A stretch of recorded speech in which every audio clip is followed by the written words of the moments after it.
Boom. There you go. Hello, folks. Colin Hello. here, Festa 67's workshop, and the guru himself.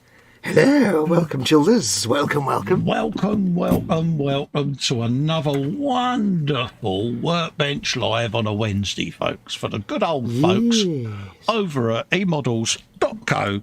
Do you want to do your word blurb? Your one-stop shop for all your model making needs. All the needs you've got, all of them, every single one. Even that little one over there. Absolutely, folks. And we are continuing our build-off of the infamous baneblade.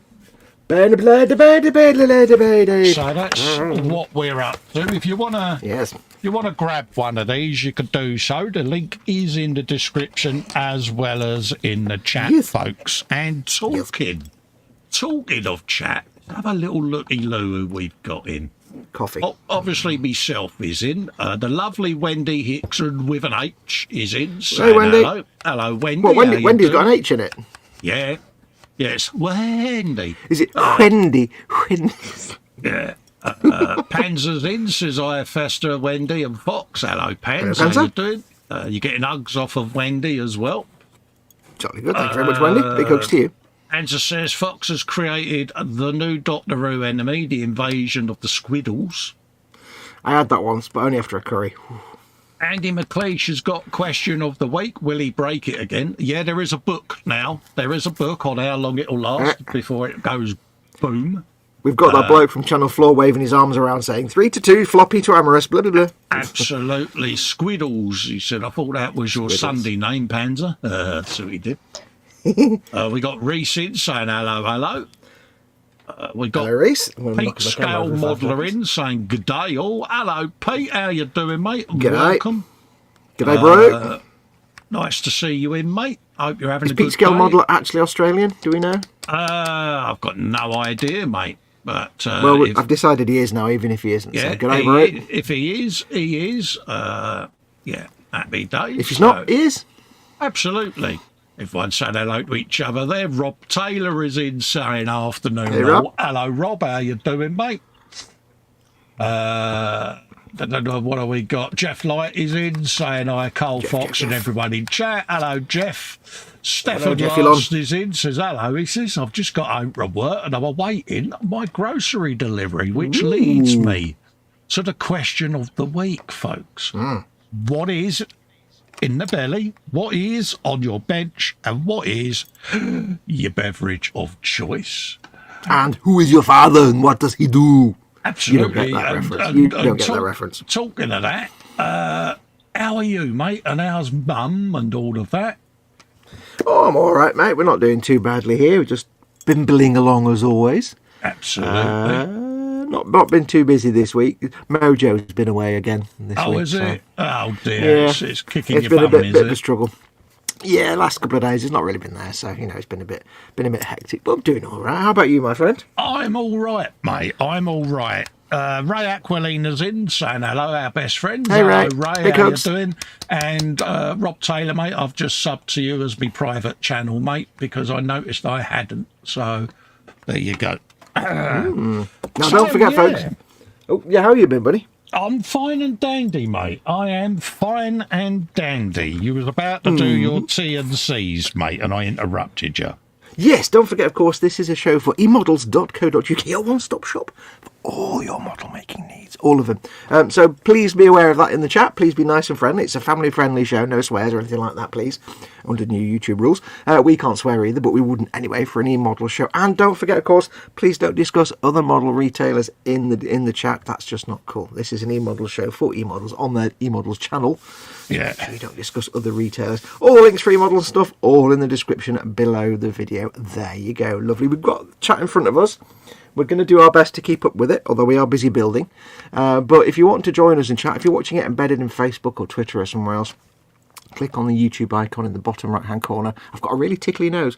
Oh, click on the YouTube icon in the bottom right-hand corner, and you'll be able to watch the video and join in the live chat. So do come and join us. Do come and join us. And we are men of a certain age, so we won't be able to see the chat very well. Yeah, we'll do our best. I'll turn my brightness up, because then if it's like a lighthouse, I'll be able to see it a bit. So cracking on with the baneblade. As you can see, I've got massive amounts built. I know. You're doing really well. I am really proud of you, soldier. I've got at least 3 things, 4, 5, 6, 7, 8, 9 things glued together. Look. I'll cut you with your Then again, buildiness. Unlike some, I don't build before the stream goes live. Oh, here we go. Here we go. Under the bus again. I'm not sat there fettling. I wasn't. You... We were sat there waiting about 20 minutes ago, because he can't help himself. We're sat there having a chat before the show goes live, and I can hear... I'm like, are you sanding? He went, what? No, what? He's like, there's nothing on his screen. He's like, what? No? Yeah, no. I'm sitting there thinking, how the bloody hell has he heard that? And he's like, no. Puts the sander down. I'm like, you fettling again? He's like, I can't help myself. I can't. You can't. You put him at the bench with something, he'll fettle it. He can't help himself. Not happy unless I'm playing with something. Steady. Stay on target. I am on target, mate. I've been good. Good lad. So, yeah. Yes, we're still both building track units. So, yes. And I can't remember where I'm up to now.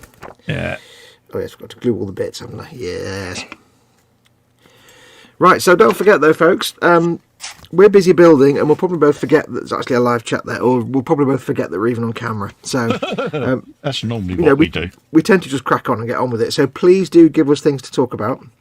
Please do ask us questions in chat. Anything's good. No religion, no politics, but ask us anything. And have a good time. I hope you enjoy the show today. Yeah. Yes. Absolutely. Rob's saying, where's the prize draw done from last show? What it is, it'll be the last eModels show that went up. Leave a comment in the video, mate. Yeah, we do that on a Monday, on the Monday show. Yeah, eModels Monday, mate. It'll be on there, mate. And all you do is, when you click the video, you'll see there's comments already in there. Just add your comment, mate, and it'll be pulled next Monday on that show, mate. Yes, we do it every 2. At the moment, we're doing it every 2 weeks, the Monday show. So yeah. All right, I've got to line up all these wheels and make sure. I need my glass cutting mat down to just to make sure everything lines up straight. Yeah, I'm doing that wonderful, wonderful task of covering the barrel seam because, yeah. Oh, yeah. Bloody heck. You've not even built your track units yet and you're building your barrels already. Cracky, Riley. Yeah, You're well ahead. I kind of want to get them done whilst I think about it because you know what I'm like. I will forget. Yeah, no, I would never let you forget the barrel seam. Yeah, no, because... You can trust your Uncle Fox on that one. Yeah, they really are one of those that you can't build this without doing the seam. No, the beauty of Games Workshop kits is there's often very little requires tidying up or fixing. I mean, very, very little. But on the baneblade, the one thing you absolutely... I mean, there's obviously you've got like the cannon barrel, you have to fill the gap on that, but that's just because it's a cylinder. But yeah, the one thing you do have to fix on this is the seam right down the middle of the fuel barrels. It's like, oh... Yeah, it's biblical backside. And there's a well-known, highly acclaimed international builder that didn't do it. Yeah. And he's been issued a finger of shame, isn't he, Fox? He has. The thing is that even on the new tank that's just come out, the Rogel Dawn, they've got the same thing, the same big... Oh, they haven't. They had all that time.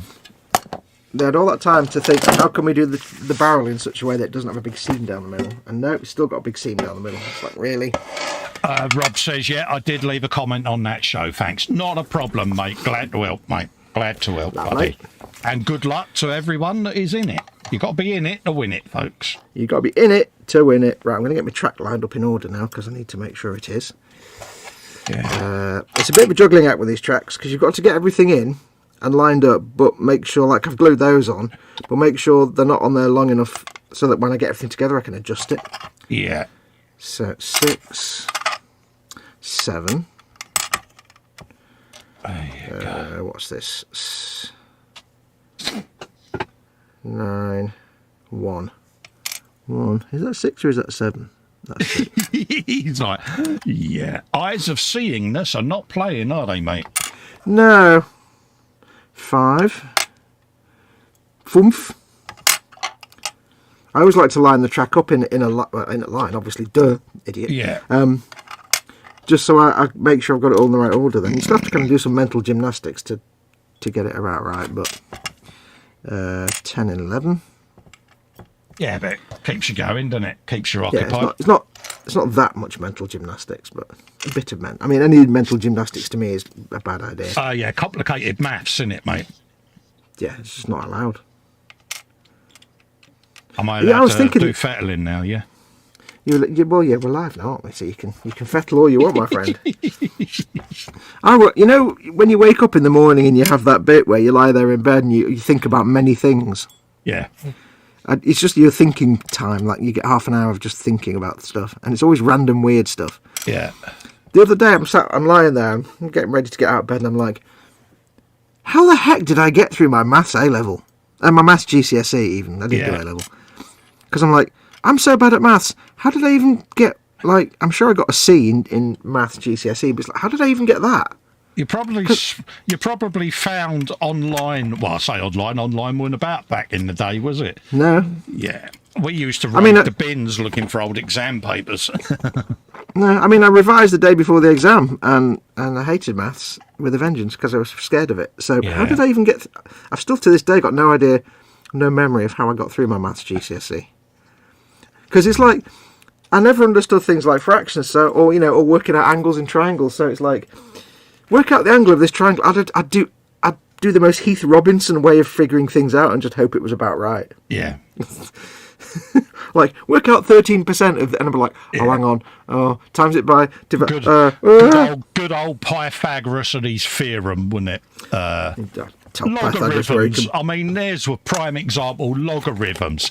How many times have you been in Asda's or Morrison's or any other of the branded supermarkets and thought, I know, I need to get my logarithm book out and work this out? Duh. Yeah. I mean, I understand why they do it, because if there are people that need to know that, and if you teach them maths, it encourages them to learn. Oh, absolutely. There are certain tasks that need it, don't get me wrong, but in day-to-day life... Oh, never. You don't need it, do you? Let's be honest. No. But it's like, I just had no memory at all of how I actually got through my GCSE, but how did what? How did I even do that? I have no memory. Yeah, I often sit there and think, I can remember going to the lessons. Yeah, I can remember that fear and terror. Yeah, because that maths teacher, he had the most accurate shot with a blackboard rubber known to man. Yeah, see, ours was feeble. It was the metalwork teacher that was like that. Yeah. In our school.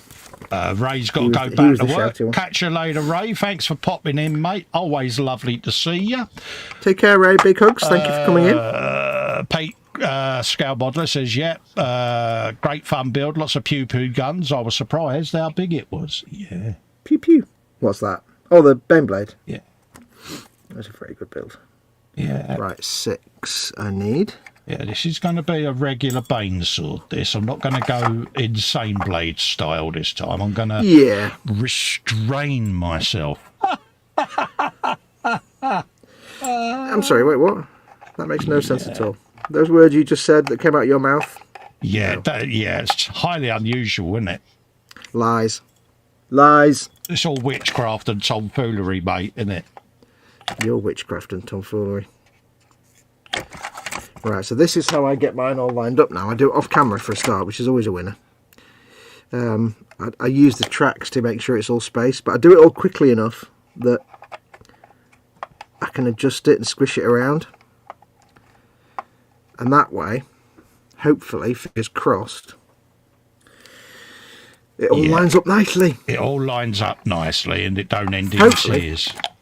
No, because the last thing you want is one of your track units at like a jaunty angle. Because it's going to be Brahms straight away, isn't it? Yeah. That's why I've got my little bit of glass. I haven't got the joy of a perfectly flat and straight bench, unfortunately. Which is why I've got this glass cutting mat down. If you do have a bench, they've got a cutting mat that's like my bench has got it's a foldy thing, so it's got a big ding in the middle, like a big hit, like a gap. So it slopes a little bit. Yeah. So if you've got a bench that isn't perfectly horizontal or I said vertical then, but that'd be a bit weird. Then get yourself a glass cutting mat. More often than not, they're fairly reliably actually flat. Yeah, one of those ones you get for the kitchen works a treat. I'm lucky. I've got me glass 3D print bed. So I'm knocking the camera like a spoon here. You've been special. Being special. It's like I've never had a camera right in my field of vision before or something. I'm successfully cutting circles using one of these plastic circle cutters. Just saying. I am just saying. I never got mine to work. I actually have to physically draw mine onto a piece of card, cut it out, and then sand it down into a circle. Yeah. Because I have the sadness like that. It's just not fair. Is that a Whipple? Everyone's out to get me, especially Festa. plastic cards and circles. Yeah. Especially you. You ne'er-do-well. Absolutely. Yeah, so don't forget, folks. I love what's on your bench? What's on your bench? What's in your belly? Beverage and all that? Yeah, bench, belly and beverage. Right, this is where it gets tricky now. The drive wheel at the back is the real tricksy, the trifficult one. It's trifficult. 7, 8, 9, 10, 11. This is where it gets trifficult. 8. You've got to line up the track with the little teeth holes in the wheel, but the wheel doesn't attach. The tricky thing is the wheel doesn't attach on both sides. It only attaches, I know I'm not doing it on camera at all, but it only attaches to one side of the hull. Yeah, but you're in technical shenanigans mode. Yeah, it's fun though. Don't get me wrong. I enjoy the challenge of making this sucker fit. I said sucker. Yeah, it's one of those. When it fits, it sits. Yeah. I've got the pleasure of doing that in a minute. I just wanted to do me drums whilst I thought of it, because otherwise, you know what I'm like. I will forget, and then it'll be goal. And then Fox will be mocking me because I've glued me drums together and not done the seam. He'd be telling you're only all me supposed to glue the drums family, together. Yeah. They would all be sending me messages going, "Can't believe you've done that." I'll be putting it on some sort of internet. Yeah, it'll be all over the Facebook and everywhere. Mm-hmm. Yeah.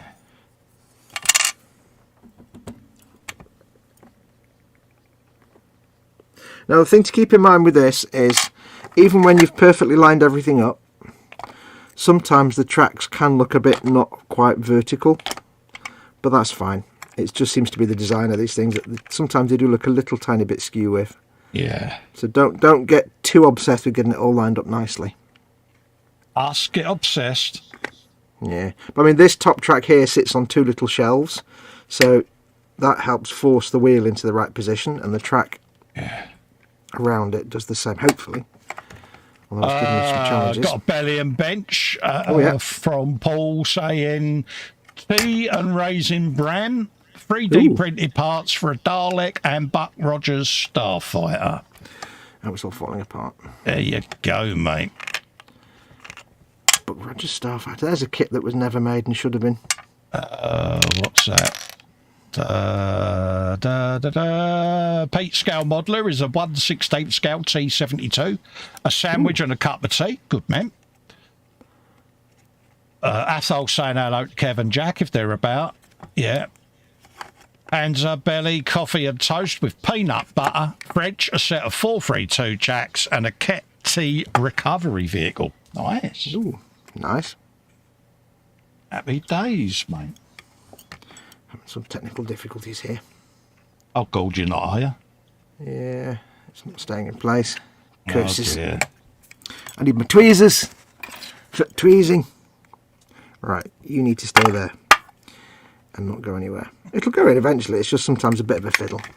Yeah. You have to do a bit of convincing sometimes. This is the worst part of the build. This is the only part of the build, it's the only part of the build that's going to give you any kind of difficulty. But it's challenge. The most important part, because if you get it wrong here... If you get it wrong here, you've got to build a lot of wheels with tyres on and a lot of custom work. Yeah, it's going to end in tears. You're going to want to phone your mum and confess all, and Yeah. So just go slow, take your time. Be at one with the tank.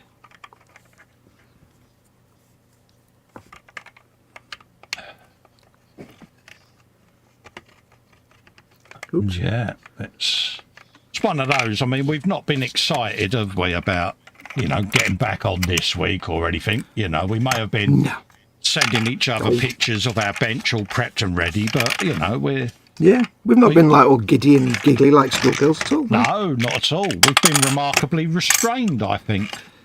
I know, especially for us. I mean, hell. Yeah, no squee noises. Done really well. No.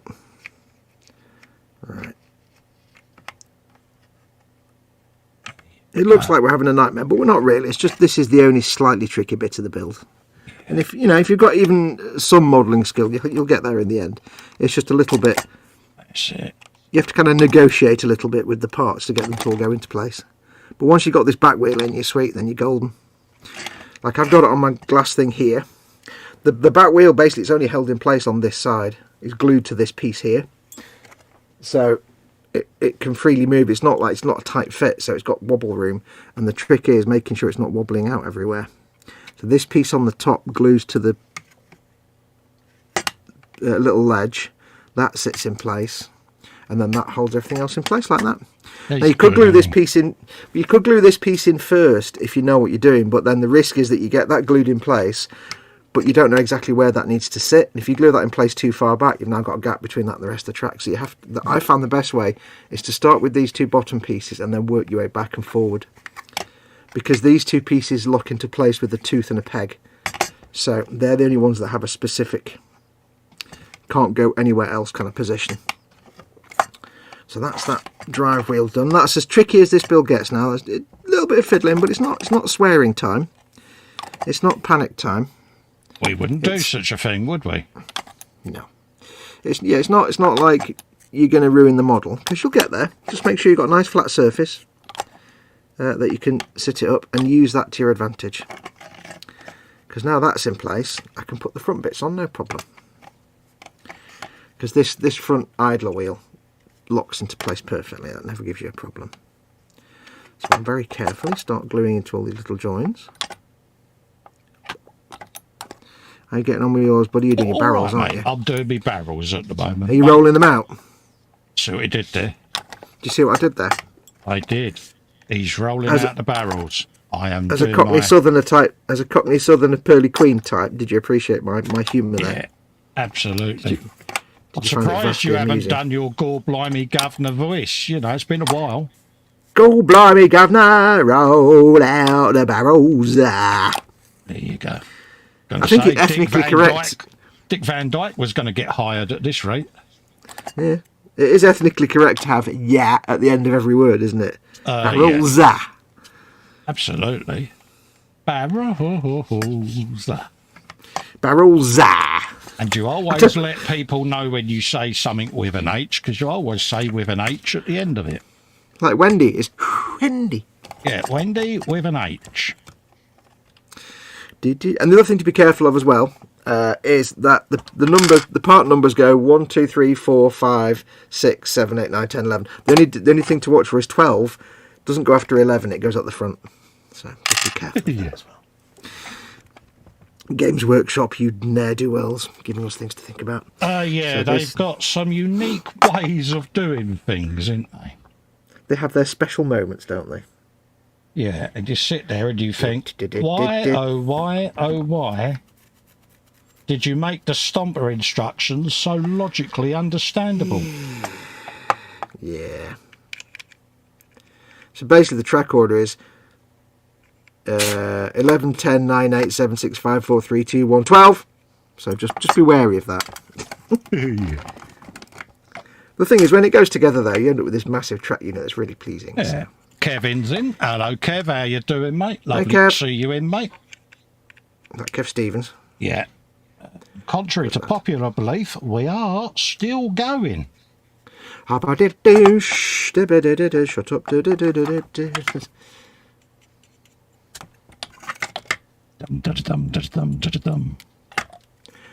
Dude, you know, I'm at the moment, I'm playing Far Cry 6, right? Andy says, oi, Cole, I was sticking up for you earlier. Fox being the belligerent northern child that he is, throwing Cole under the bus like that. Yes, I did see that, Andy. I was going to read it out, but I didn't get the opportunity because Fox was telling everyone how he was doing these tracks, mate. Did he just use the word belligerent? Yeah. Is he calling me belligerent? Yes. It's a big word. It sounds important. I like it. Yeah. You didn't have to do any complicated maths for that either, did you? No, I like anything that involves a big word, because it's probably good. Absolutely, mate. Belligerent northerner. Where's Andy from?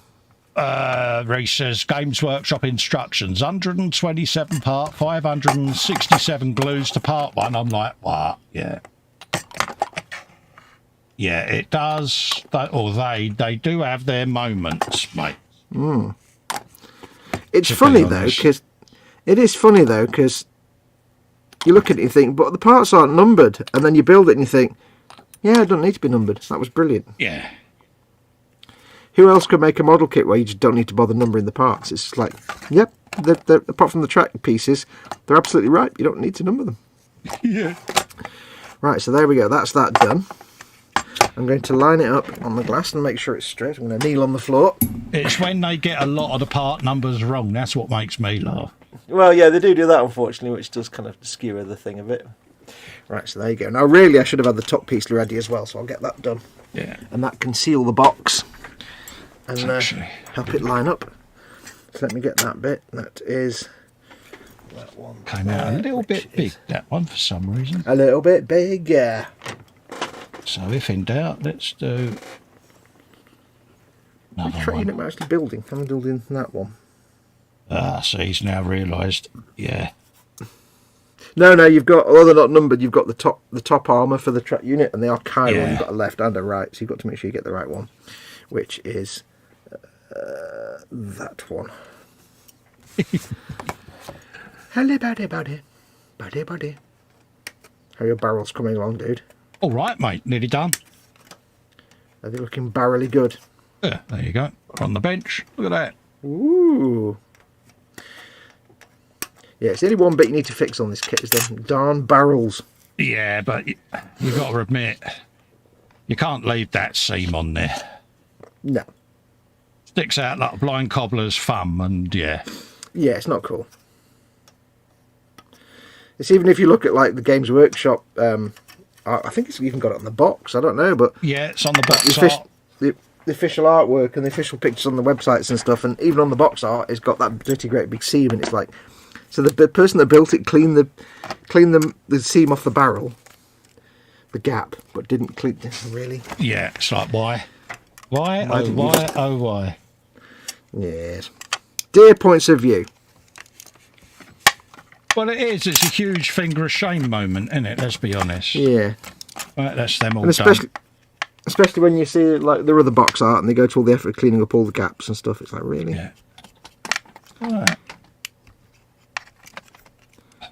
Yes, I'm playing Far Cry 6 at the minute, and you get companions that you can have alongside you while you play the game. Oh, right. And initially I had this crocodile who wears his football t-shirt. Yeah. Called Wapo, and I thought that's the best ally ever, because you can give him scritches on his nose and everything. Yeah. But now I've got a new companion who's even better. Oh, yeah, I saw that last night. Yeah, the picture. Basically a sausage dog called Chorizo. He's the size of a grain of rice, and he's got a little wheelchair thing because his back legs don't work, so he's got a little trolley that he sits in and wheels himself about. And when you're wandering around through the jungle or whatever, and you've got this tiny little sausage dog bobbling ahead of you, it's so adorable.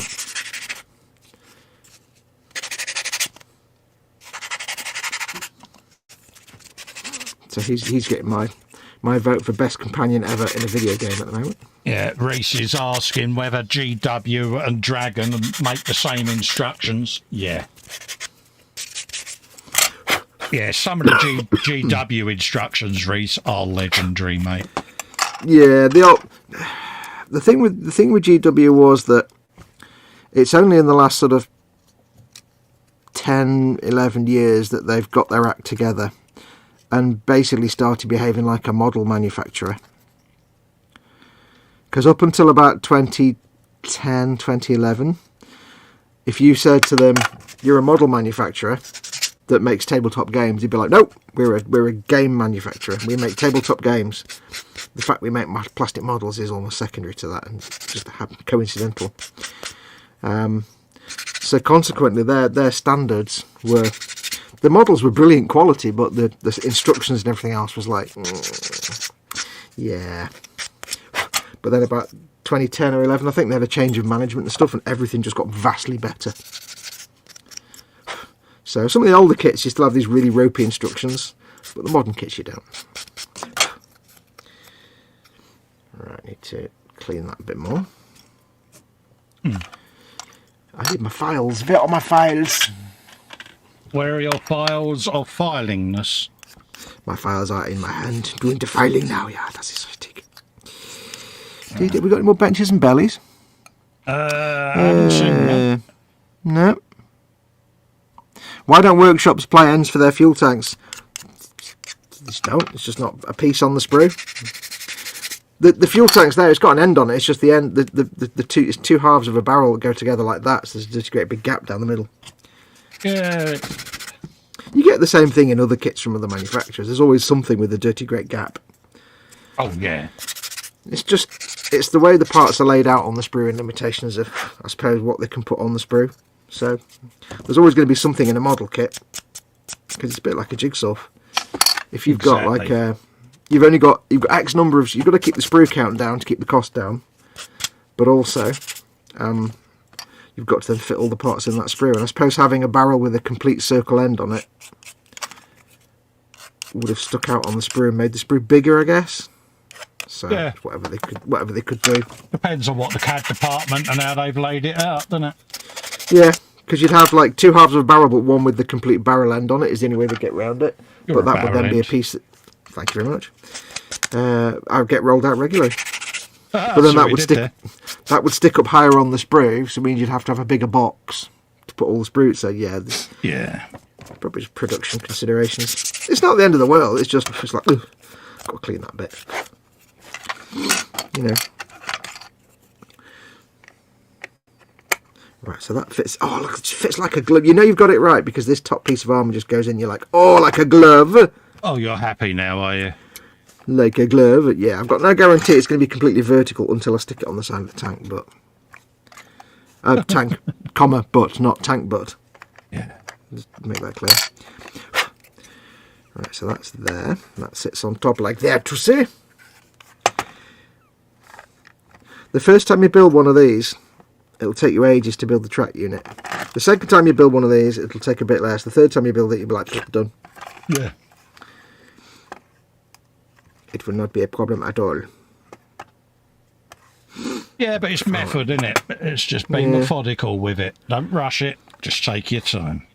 See, I notice I have got this half of the track unit wall a little bit slightly out there, so I will have to file that down a bit to get it to fit, I think. But that's my bad. That's my bad. Mean after all you're faffing around without to be accurate and do it properly, you still messed it up? Well, it's the difficult when you're putting those two back plates together. Even with a nice, solid, flat surface to work with, there's always that chance that they're not going to line up perfectly. Yeah. Because it's it's almost like guesswork getting them to line up absolutely perfectly. Because there's no pegs and holes, so... no. So there you go, folks. Even people that know what they're doing vaguely and have built 5 of them before, we still get things where we don't get quite right. Are we watching something else? Because, yeah. Well, just even exceptional skill and lots of previous baneblade builds don't guarantee that you're going to get everything no, they exactly don't right. guarantee that you're going to be successful. No, I will happily admit that I've botched so many builds and kits over the years. Oh, yeah, I've done a few in my time, mate. Yeah. Anybody that says I never make mistakes, that person is an idiot. And is not worthy of your time or consideration. Exactly. Right, like so. By powers of deduction, piece number 12 goes right at the front, in front of number 1. Yeah. For those watching in black and white. We got an empty sprue. Dun, dun, dun, dun, dun, dun, da, da, da. Good girl. Are you doing beatbox? No. We used to have a routine in my old job when I used to work in this call centre, because everybody that we all hated it. This little group of friends, we all hated the job. We hated the place. We couldn't stand it. So anytime we got like a bank holiday weekend, it was the best thing ever.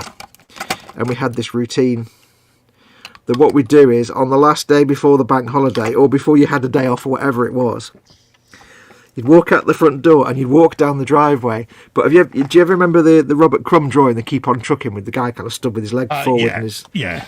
You'd walk like that, dead deliberately, but you'd go as you walked along. And that was the routine. You had to just to say, look, I'm going away. I'm not coming back for a few days. So my very last day, when I was never coming back ever, I kind of did that all the way down the driveway and down the road and down the corner. Because I was never coming back. It was like, yes, I'm free forever. Yeah, them kneel on the floor. We all took them jobs just as a tide over, wasn't it? And it was like, yeah, so wish I hadn't. I'm bored now. Can we get out of it? Right, so I'm going to get my big tool. Where's my big tool? Where is my big ruler? Oh dear. No idea where my big ruler is. He's lost his big ruler, folks. Let me find my big tool. I don't know where it is. I've got my little one. Where did I put it? That's weird. How bizarre. He had one job, folks. One job. How do you lose a very sharp 12-inch metal ruler? I don't know how you do that. Well done, Fox. Yeah. Andy's saying he put in for an house as soon as it went up a week ago. Nothing from the estate agents. Phoned them. Oh, it's sold. I'm like, oh, really? Yeah, what is it with estate agents? They don't seem to be as good as they once were, Andy. There's no communication, is there? No. Okay, so I've still got some wiggle room here to wiggle things around. When it's all glued together, you can still kind of wiggle the unit back and forth a little bit, because the wheels that you glued on the bottom still pivot slightly. So just wiggle it around. Unfortunately, you've got no sort of fuselage. Fuselage? What do you call the hull? It's not a fuselage on a tank, is it? A spoon. No, it's to a line hull. it up again. Yeah. That should be fine. I think I've got no way to judge if it's vertical or horizontal length or not, so I'll just. Not got a straight edge, right? No, set square. No, I'm not got any kind of set square, sadly. I'll just do it by eye and hope. Oh dear, that's where it's going to go wrong then. Yeah, and then when we finish building it, you'll never see on a webcam what it looks like. And when we finish building it and we send it back to eModels, we'll just say to them, make sure you display it at a 45-degree angle to the viewer, so it looks perfectly straight. The postman must have bumped the package. Yeah. Display it at a nice 3/4 angle, so Dutch angle, so nobody can see that it's not straight. Thank you. I've built it on an angle so that you can see the top as well as the sides. Angle of the dangle. But the funny thing is, even when you get everything lined up straight, the tracks sometimes still look a bit... But that's just the way the tracks look sometimes. Don't worry about that. That's one track unit. I'll do the barrel on the back, but we'll do them later. One track unit done. Almost Proud of you, soldier. Yeah, now I've got to start doing the other one. That's another 3 episodes. Absolutely. I'm just de-seaming everything on mine. Oh, you're doing your track de-seams? Yeah. De-seam tracks, because things can only get better. You see what I did there? Absolutely. Did you get that, Jag? Yeah. De-ream, de-seam things. Shut up. Yeah. Just quit whilst you're behind there, mate. What was that thing I joked about last week that I kept trying to explain it? And I can't remember what it was. It really did fall flat, that one, didn't it? It was like... I can't remember what it was, though. I forgot what it was now. No, I can't, mate. I was so distracted by the noise of the crickets, mate. More like cicadas. Yeah, it was proper tumbleweed moment, wasn't it? Let's have a look. Jeff says, I was a sheet metal worker. With the introduction of CAD, the skills are becoming redundant. All hail the computer. Yeah. Pete Scale Modeler is Australian. He says, Aussie bloke, I am. Crikey. Happy days, mate. Crikey, bro. Yeah, the days of someone stood with an English wheel rolling metal are long gone. Old skills have gone now. Such a shame. True, but I suppose if you don't need them, then... Yeah, but it's Billy Basics stuff as well that people don't know, Fox, so that's what concerns me. Yeah. I mean, I suppose, in a developing country it'd be vital, but if you've got the infrastructure to do it automated and stuff, then just do it. but it's still day-to-day skills, isn't it? You know. Yeah. It's weird though, isn't it? It's like some things like, say thatching, doing like roof thatching. Yeah. That's a dying art. But it's people have got thatch roofs and they want thatch roofs. So yeah. But like you say, like steel manufacture, there's no reason to do it manually. It's too slow and costly. So trouble is, I can imagine these days getting house insurance with a thatched roof is quite difficult because they was prone to, how can we say, sparking up quite quickly, wouldn't they? And yeah, exploding. Yeah. But it's basic skills, wiring plugs, things like that. Oh, you're always gonna need skills like that, aren't you? Because you're never gonna get like automated electricians. But decorating. How to hang a bit of wallpaper. Ain't odd. So hello. Well, things like that you can't mass produce, but but like steel making. Yeah. So McLeish says my response was right. I'll just reword that. I took a strip off the person at the end of the phone. The response was, we don't check the emails all that much, and the houses we put up are on a website. My response was, a website only email you with the inquiry agent proceeded to crack themselves as they went in and saw that we were the first interested party. Yeah. I'd change estate agents then, mate. Hugh Gordon says, afternoon. Business elsewhere, Andy. Hugh Gordon says, afternoon, Column and Loxy. Hello, Hugh. How are you, mate? Hope you're doing well, mate. Or Ugg, as I should call you then. Yeah. All right, because you're Column, and I'm Loxy. Lynn Dipples in, sneaks in, gives thumbs up. Hi, Fox and Colin hugs. Hi to everyone else. Hugs. Sneaks out. Bye. Oh, she's good. She's been and gone. Yeah, bless her. On her way to work. Always nice to see Lynn. She's like our kid sister, our Lynn. Yeah. I used to work in a call centre that was for an estate agent. Yeah. Well, they weren't owned by the estate agent. It was a company that, how can I put this without naming them?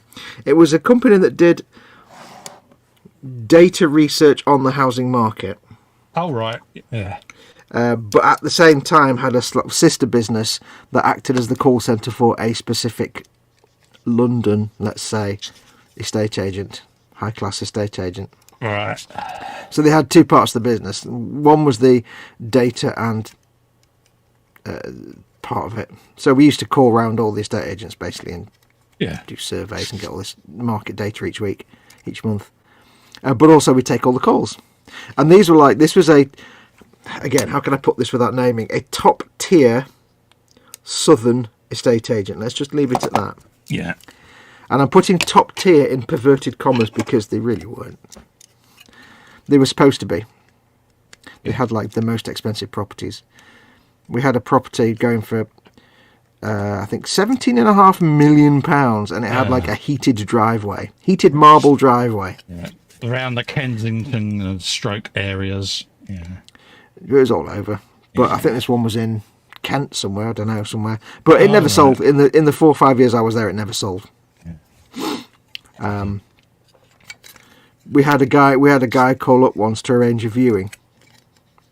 He said, I'd like to arrange a viewing for next Wednesday. I said, that's Christmas Day. Yeah.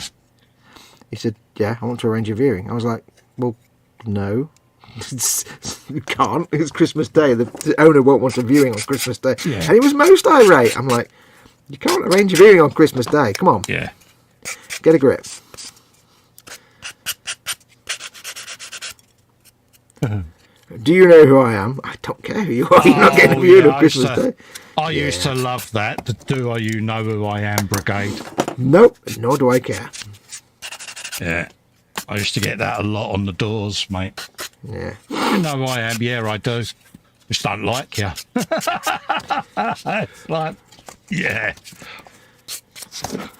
Do you know who I am? Yeah, it doesn't matter. I want to see your manager. I am my manager. Mm-hmm. You are looking at him. And I still don't like you. I like you even less now. I was reading a Twitter account yesterday. It was an account that was set up for people to send conversations they've had where somebody tries to like commission an artist to work for exposure. Oh, right, yeah. You know, like, because professional artists love being asked to work for free because it's, you know, what they do. And it was quite amusing and at the same time depressing to read because all these people say, hey, can you do this for me for free? It's like, no, I charge. I do it for a living. Well, anyway, one of them was something like, I've actually forgotten what I was about to say now. That's really bad. Oh dear, my thread went. Oh, fudge. Fudge I'll sticks and remember it broom again. handles. I'll remember it again in a minute. It was related to what we were talking about, but I've forgotten. Oh, that's terrible. Well done, Fox. Great story, bro. It's a bit lame. Yeah, It cool story, sounded bro. a good story, that. I was really looking forward to that, and you killed it.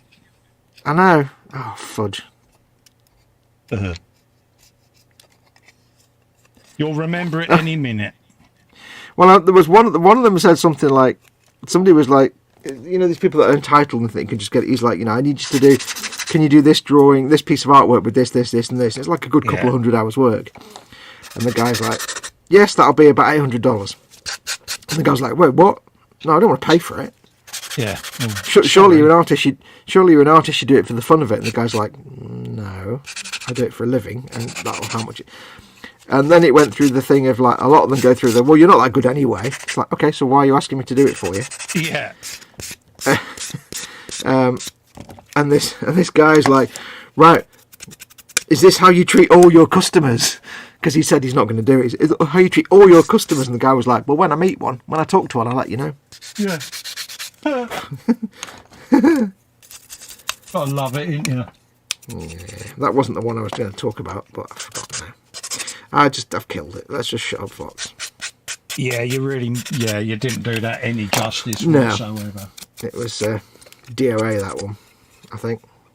Let's just move on and forget all about it. Anyway, nice weather we've got at the minute. Rather clement for the time of year, I thought. Yeah, I'll be impressed, mate. Good cover. Good cover. Yeah. Anyway, about returning to the gold standard, of course, we... yes.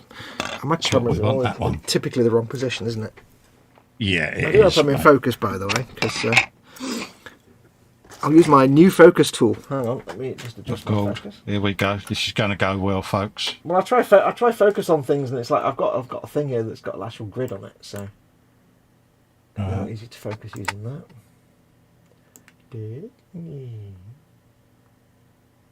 It's about right, I think. Good. Jolly good. Is it jolly good or really, really jolly good? Jollity goodliness. Although I have to admit, when I moved the card off the screen, my brain went, "Oh look, that moved just exactly the same time as I moved mine off my mat." And then it went, "Oh wait." Yeah, I have my moments like that. You'll be special again, aren't you? Always. Now I know what I'm missing. My own heated marble drive, says Panzer. Lynn says, FYI, got you on the big telly, lurking, can't chat, getting ready for work. Yeah, bless her. Oh, we thought you'd come in and gone. So, hello, Lynn. Always nice to see Lynn. Mm-hmm.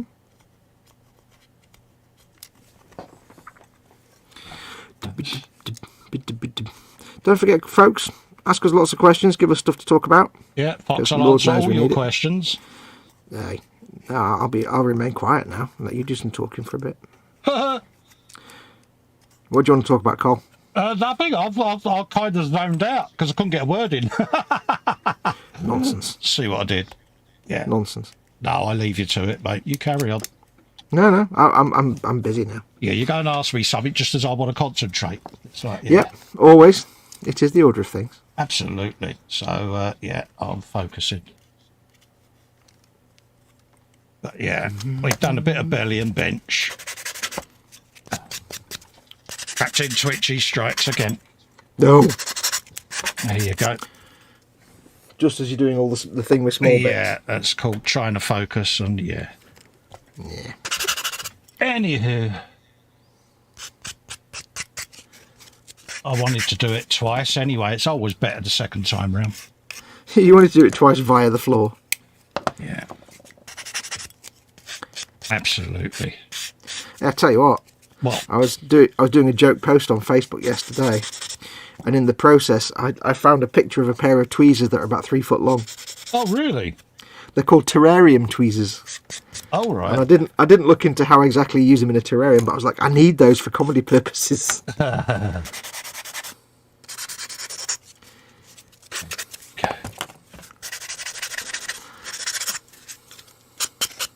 You can really mess with someone's mind by saying, look how tiny this piece of baneblade piece, and it's like this massive pair of tweezers holding it. It's only a millimetre long. Who says the baneblade's big? Unless you're doing an insane blade, of course. But Yeah. yeah, that's a whole different kettle of fish. Yeah. Now, given that this is an eModels stream, at some point, you know, an eModel stream, there will be people who are watching who've never heard of the Insane Blade. So at some point in the future, we'll have to obviously have it ready to show. Yeah, I'm not going to do it just yet because I'm lining. Yeah, not now. Not now. I mean, like at some point in a future show, Yeah. we'll have to explain to some of the viewers who aren't our regular viewers what an Insane Blade actually is, because it's kind of awesome. It's up there. It is your. It's right up there in the corner. So it'll come out next week. Yeah. Because, yeah, I can't get over there at the moment. No. I say in the future sometime. Maybe when we've finished the build and you can say, now for what you can do with this Baneblade kit, here's what you can make if you do all the parts in the box. Here's what you can make if you're feeling a little bit mad. Yeah. There you go. Hopefully. Here's what you can make if you really love painting. Yeah. So Uncle Fox says, Athol, what is the next project you will be building and painting up over many sessions? This Baneblade, perhaps? Well, this anyway, but I need to get my part works up to date, and then I'm going back to my Orc Mega Track with the Forge World Orc Mega Track with the Super Cannon on the back. That was in the middle of... I'd started filming that paint job, so I need to finish that. And then once I've done that, I've got a Cromlech thing that I need to build and paint. There'll be many things. Yeah. At the moment, it's just real life that's stopping me doing a lot of work. And there's nothing I can do about that, sadly. Gets us all, mate. Mm-hmm. That's all I wish to say on that. Yeah. Let's moving on. Yeah, but yes, so it's the Orc. I've finished that Orc Mega Track. I say I've started painting it and filming that, so I'm doing a painting guide for that. But I've still got my part work stuff to get up to date first. Yeah, we've got a bit of Lehman Russ coming as well. Oh yeah, we've got to do that on the Warhammer Sundays. So that'll be coming back this week, Warhammer Sunday, folks. Mm-hmm. What are you going to do when we finish the Russes on Warhammer Sunday? I'm going to be doing some painty of stuff I've already got, mate. Ooh, lovely. I shall go back and approach some of the other stuff that I started and haven't finished yet, and cool. Play catch up with a few bits. I've got some other Warhammer stuff that I can do buildy on. So yeah. Doesn't really matter what we're doing on the stream, does it? Because it's just... No, I've got some more vehicles to build. Mm-hmm. People watch for the nonsense, really, not for what we're actually doing. So. Oh yeah, they're not interested in what we're building. It's like, yes, here's what we're ruining this week, folks. Yes. We gave Festa this model kit with 5 parts. Now it's got 1,500 parts. Yeah. Now it has all the parts. Yeah, it's got all the parts for all the things. Yeah, what possibly could go wrong? I don't know why, but for some reason when you said that in my brain, I just heard, write the theme tune, sing the theme tune. I don't know why. Glass mat comes out again. As does the ruler of lining up. Did I put the ruler in a drawer? I've got no idea, mate. Where did you put the ruler? Why don't you know where my ruler is? You're useless. Honestly, what do I pay you for? I don't know where Never mind. I've got How my can little you one. lose a steel ruler? Especially a 12-inch one. Yeah.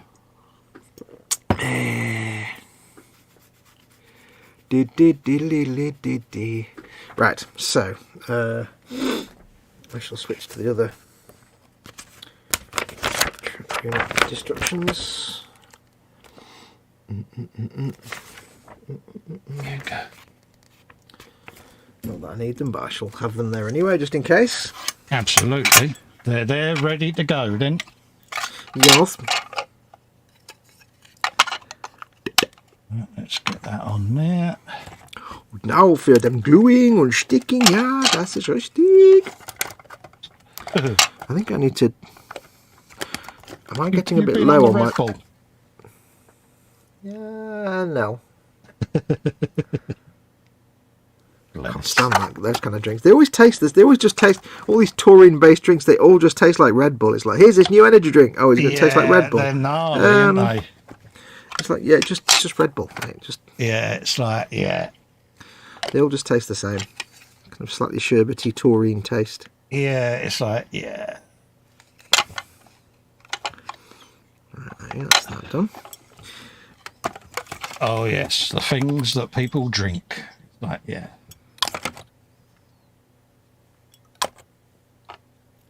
There was something on Twitter the other week. I paid it the barest of attention because it was just... I think people... It was in my feed because people would like just... Yeah. Mocking people about it. It was some energy drink that some chud was hawking, and it was somehow somehow linked into NFTs and crypto or something. Oh right, yeah. And people were buying this bottle of energy for like thousands of pounds a bottle. It's like, oh yeah, it's the. And it's like you can just go into like Tesco's and buy a bottle for £1.99. Yeah, it's the Logan Paul stuff, isn't it?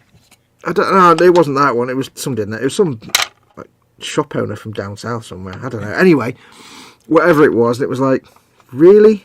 And there's all these influencers. So I looked into it a bit because I sometimes like to feel horrible about my own species.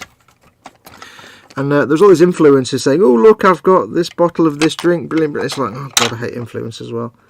The sort of vlogger types, and it's like, yeah. And it's like, look, I've got this bottle. I spent thousands. It's like, really?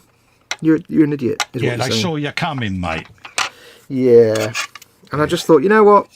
I hate my own species sometimes. There really is no hope for us. The human race I despair of at times, mate. Yeah. Right, so there you go. That's nice and lined up. Considering there's no like pegs and tabs on this, just those two little flat bits, it does actually fit together really nicely.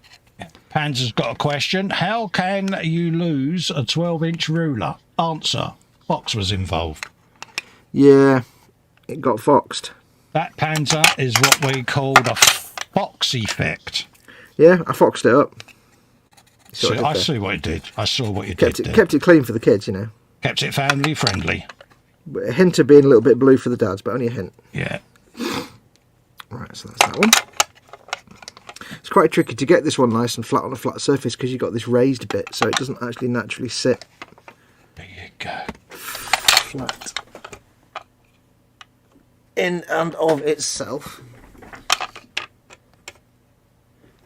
You've been special again, are you? No. I'm just saying it's a shame it's not a flat surface because that bit sticks up further than this bit, so you can't just put it flat and. Yeah. So you've got to. This is why I use like a metal ruler or something just to. Oh, I am trusting B&Q to guarantee that this ruler is actually straight, which is obviously about. Oh dear, that's where you've gone wrong then. Yeah, that is obviously a gamble. Let's just be honest here. So yeah, that should be alright. Right. Well, you've got a track. We got there in the end. La la la la la la la la la la la la. But yeah, an insane blade is basically the entire contents of a baneblade box on one baneblade. Yeah, keep in mind that you can build one of 8 different variants from one baneblade kit. And Colin decided. Now there is a tradition of making what's called an octoblade, which is building a baneblade but magnetising it so that you can swap out the cannon and stuff, so that with one kit you can have all 8 variants, so you can switch it around whichever one you want to play on the tabletop. Yeah. Colin didn't do that route. Colin decided, hey, what if we just build all 8 variants at the same time? Yeah. In On one the same tank. one. Yeah. Yeah. Rather than having, here's one tank and you can swap all the bits out to go through up there. We're just going to have all 8 variants on one tank at the same time. Yeah, but it had to be done, didn't it? And it's awesome. Yeah, it's a little bit... Do you think I got carried away? Nah, talk rubbish. I mean, most of the viewers, obviously, you will all know what the Insane Blade is, but for those of you who don't, this is what we're explaining. But put it this way, when you see it, you'll be agog. Not only does it have a sail, Yeah. it has a crow's nest, Yeah. it has a rope ladder, a rope bridge. It's got a rope bridge. Yeah. It's got all the sponsons. Yeah, every single sponsor, and then sponsors from the extra sprue. Yeah. Oh, which reminds me, by the way, folks, as we did on the last couple of shows, keep in mind that the version of the baneblade that we're building is the old version. Just as we got these kits from James Mate and started to do this stream, they released the new version, which is exactly the same kit, but it now comes with an extra sprue of extra sponsons and accessories that was traditionally sold separately. So at the moment in stock, James Mate has this kit, which is the one that doesn't come with that sprue, which is slightly cheaper. But as he gets more stock of the baneblade in, it'll be the new one that comes with the extra sprue. So the one we're building is the one without the... It's basically, you get 2 less sponsons, and well, you get 2 extra sponsons, and if you like ladders and spades and things like that, and bits and accessories and stuff. If you want to build the new version, if you get one from eModels and you want the extra sprue, at the moment you can currently only get that from Games Workshop. Yeah. So you can order it from them. But yes, so the one we're building is the one without. I don't know if they've got the new one in stock yet. As they get more stock, that'll be the new one anyway. But they've still got the old one in stock, and they'll go through that stock first. So there you go. Just when you said all the sponsors, it reminded me. All the sponsors in the world. All the sponsors, mate. Yeah. Yeah. Yeah, I must get round to starting that paint job on that. It's like, yeah. Oh, where's Festa been for the last 35 years? Yeah, he's painting the Insane Blade. Hugh Gordon, 12 Squadron, Fox is everything. Old Squadron motto. I think he cleaned that one up. Athol's off. He says, okay, Snow, Stockton, time to take Ouija out for walkies. Enjoy the Q's and A's, guys. We're off out. Yeah, take care, Athol, mate. Thanks for coming in, mate. Yeah, I've got the runny nose. Always nice to see him in. One side laters. Oh, sniffles. Yeah. Ooh. Nothing wrong with a good sniffle, mate. The moment the cameras go on, or the moment the lights go on, I get the sniffles. Yeah, I normally and I think start yawning. I think I figured out why. Why?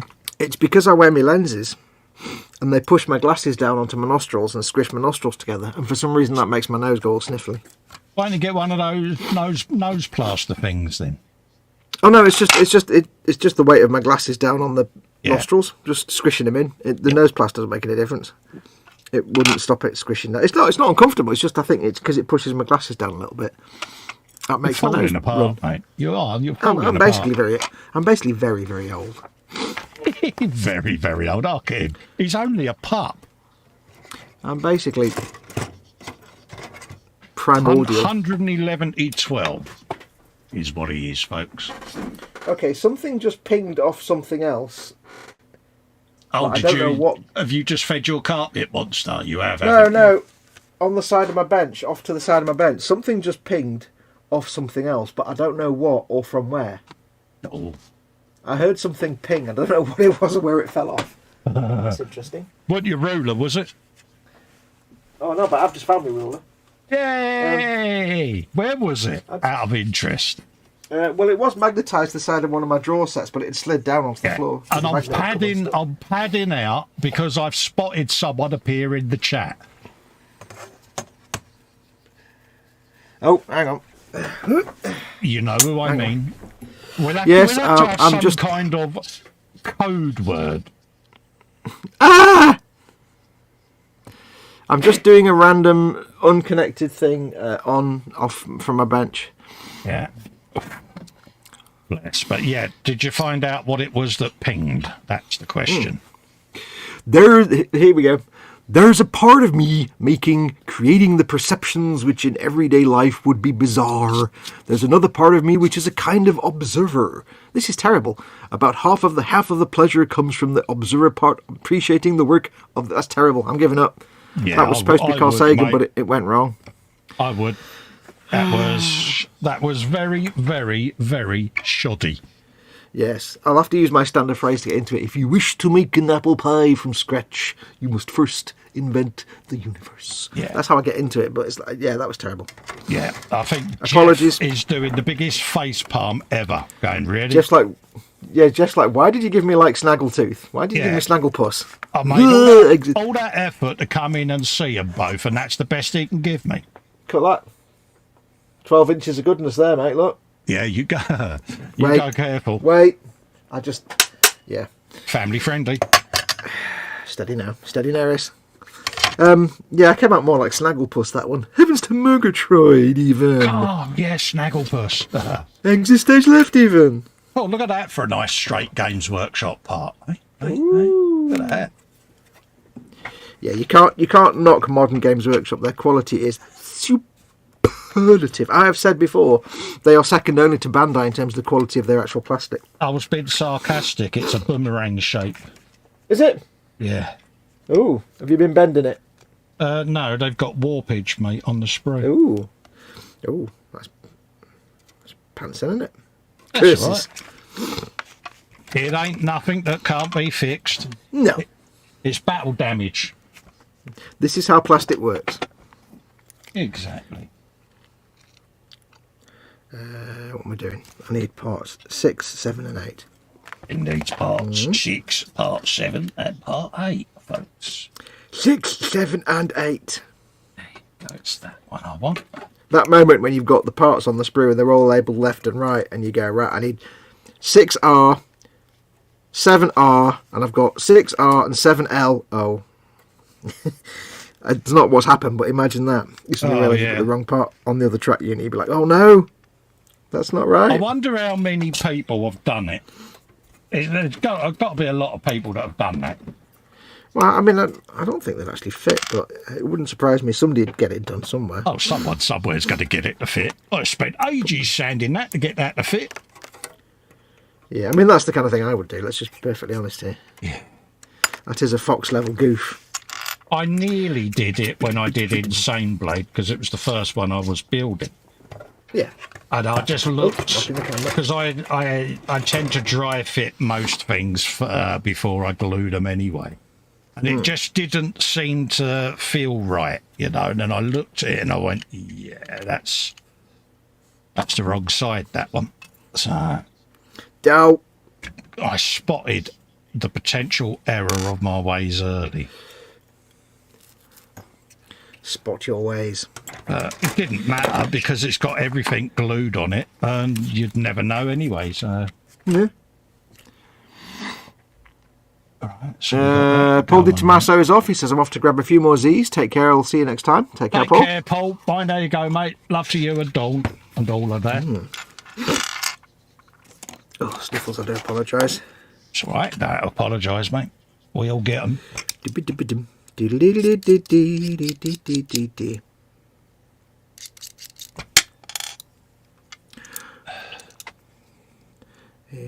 Have you decided on your paint scheme yet? Because I know you was mulling it, weren't you, when we last spoke? No, I've still not fully decided yet. No, and I'm building a box. Go on. Yeah, I've not even decided on colours yet. So apologies, James, if you are watching. I will order my paints when I've decided on my colour. Yes, I'm building a bog standard baneblade.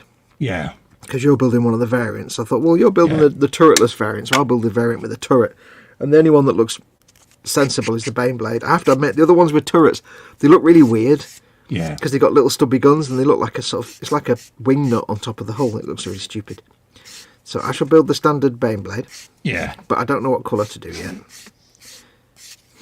Whatever colour you choose, sir. Well, I might do sure a... will look wonderful.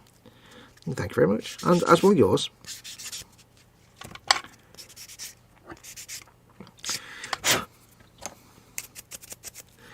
La la la la la la la. Nebulations.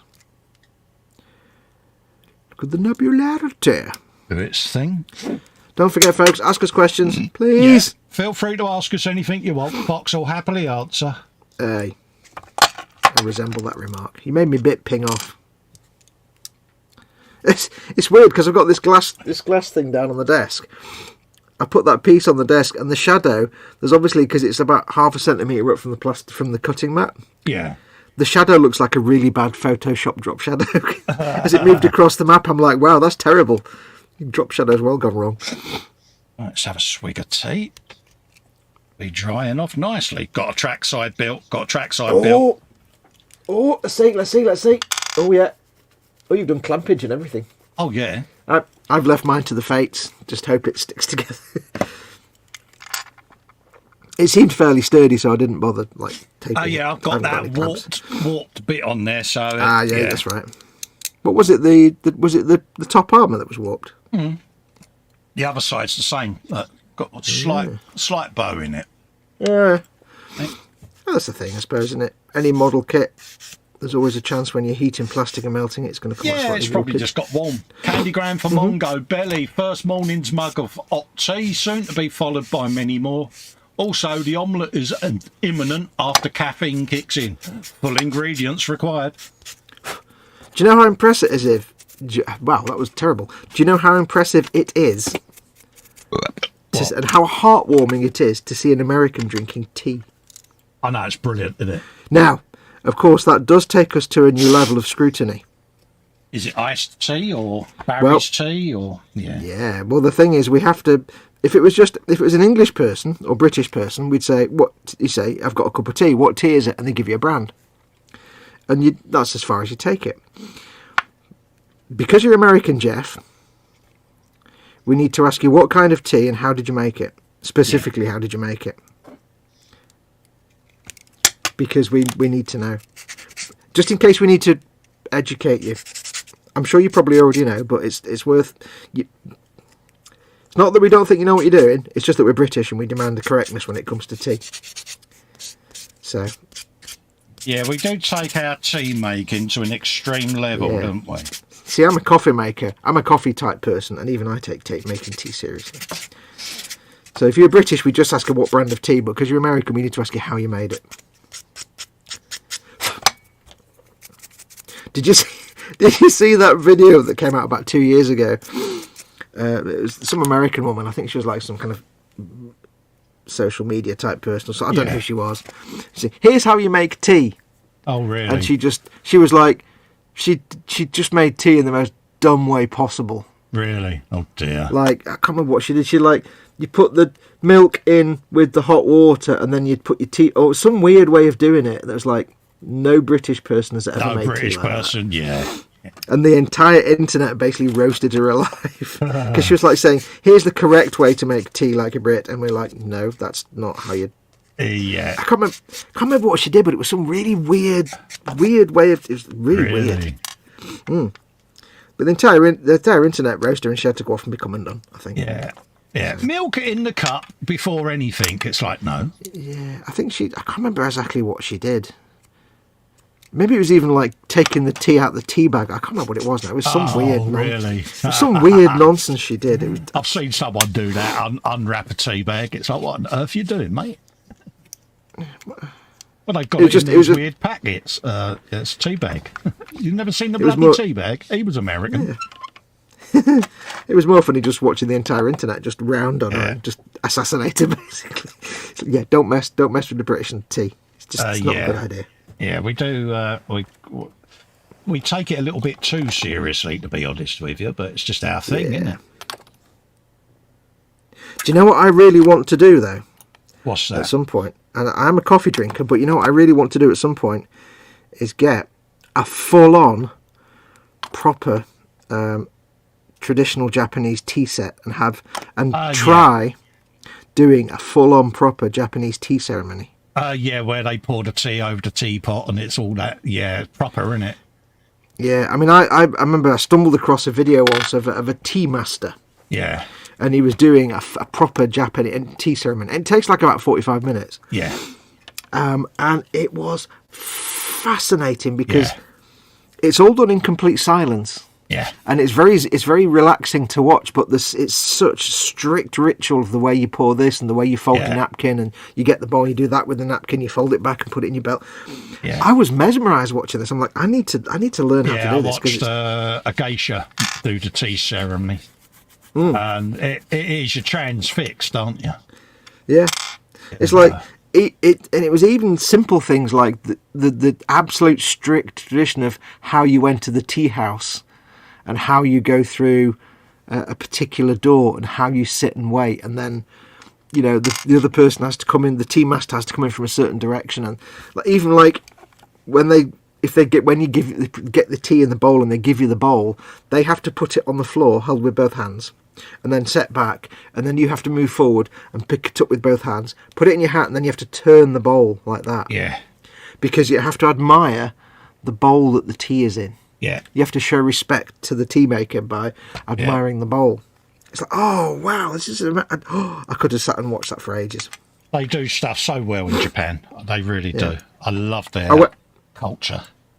I spent the rest of that day just watching videos about Japanese tea ceremony. It's quite weird. But I like things that chill me out like that because it's just so zen. Oh, yeah. If you want to zone out, just go and find videos of Japanese craftsmen quietly making things. It's just brilliant. Oh, mate, yeah. You watch them make a blade or something like that. Yeah. Or anything out of wood. Yeah. Can be, anything quiet is quite good. Especially woodblock carving. Oh, God.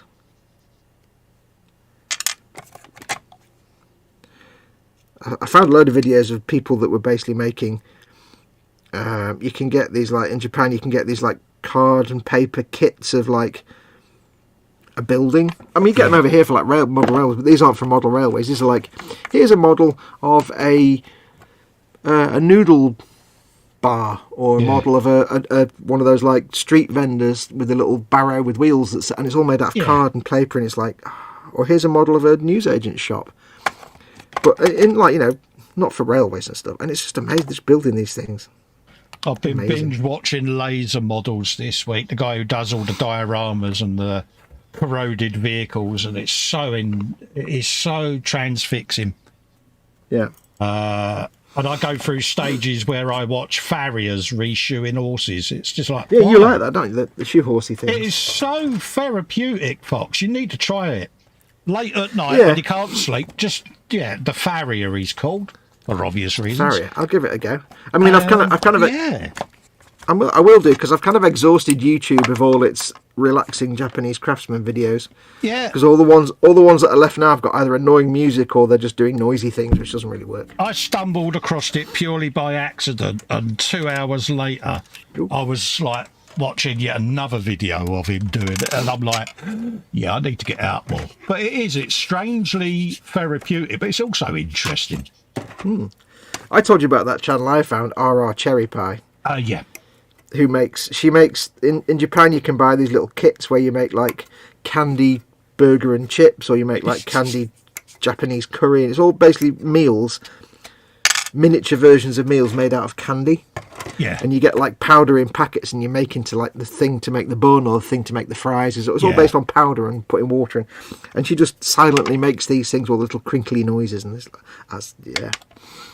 Oh yeah, I love all of that. Anything mesmerising. And of course, you've always got the ultimate craftsman. Hello, welcome to the Craftsman Show. Craftsman. Oh, Craftsman. And of course, don't forget, because Jeff's in as well, we will have the big secret as well, isn't it, that we're both keeping, because, Oh, yeah?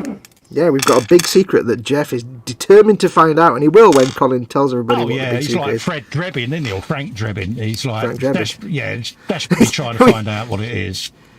I've just got in my mind now this conflation in your brain of Fred Dibner and Frank Drebin. Yeah. He's there going, do you like that? Don't call me Shirley. Do you like that? It's a room full of sick people, but that's not important right now. Yeah. Cigarette? Yes, I know. It's the simple things, isn't it? That, yeah. I need to get a life, don't I? Oh, dear, I don't get out much. No. Right, we got one of them built. So now, shall we, by powers of deduction, build the other side? Deduct.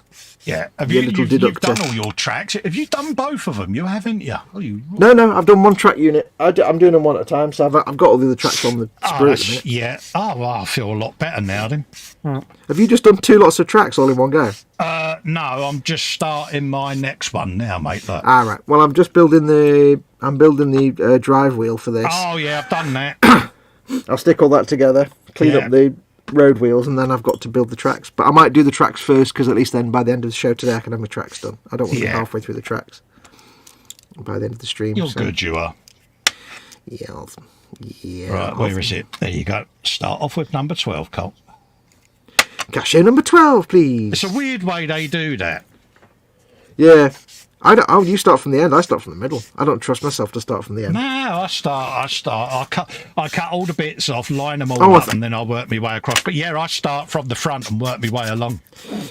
All right, I like to go from the middle just for the extra security of not screwing it up because I'm useless. Really? Yeah, isn't that weird?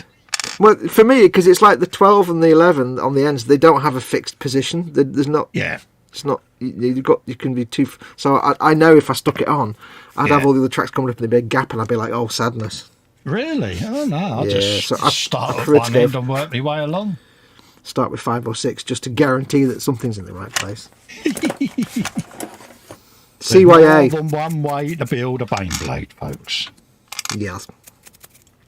It's a shame I can't reach. Shame I can't reach the insane blade. Otherwise, I'd dig it down. But most people have seen it anyway. So what we'll do is we'll show it off on the last episode. That keeps people watching each week because they won't know when the last episode is. See what I'm doing there? Yeah.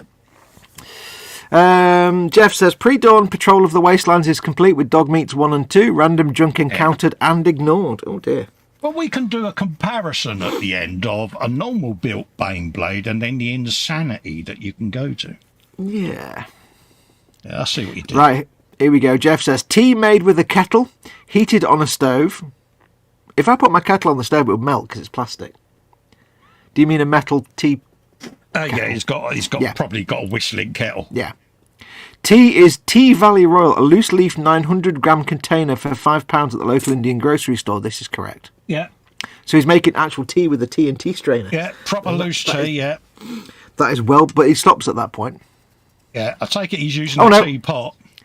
He says, tea served with tea, no milk, no sugar, tea very strong. I warm the mug before pouring the boiling water in so it won't cool quickly. So he's not using a teapot, which is fine. No, that's good enough. Yep. But he's using a strainer, putting his tea bags in this, so that's good. That's good. Yeah, that's good. Yeah.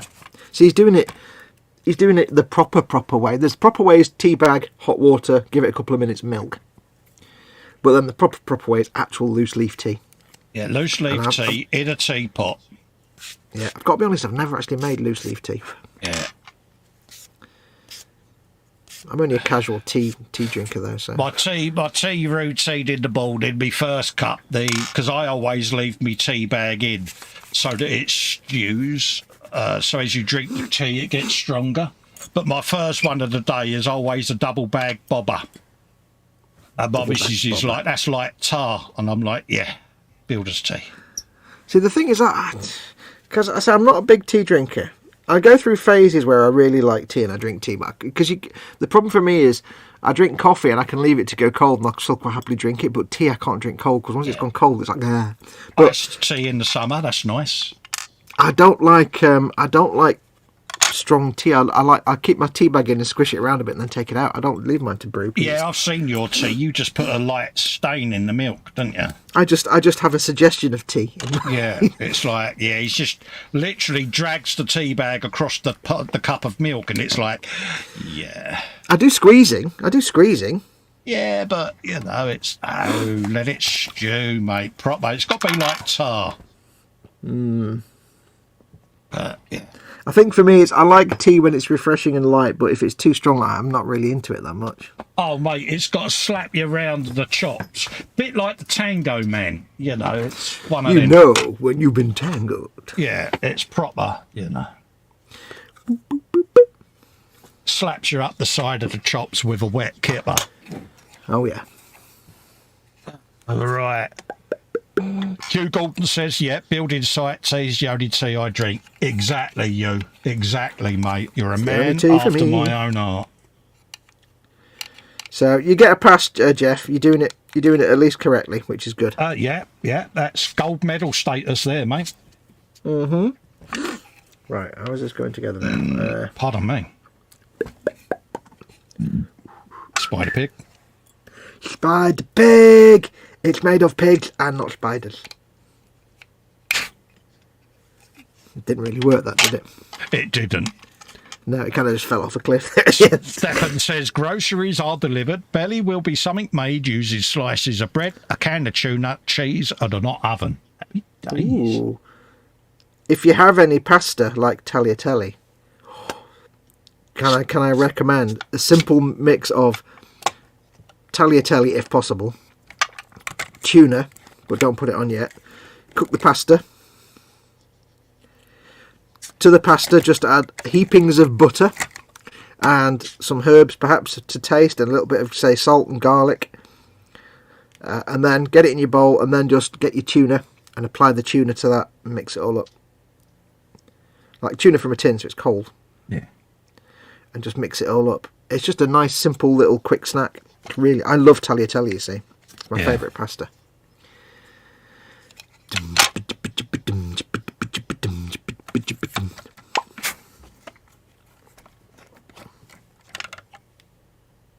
I've never been a big pasta eater, to be honest with you.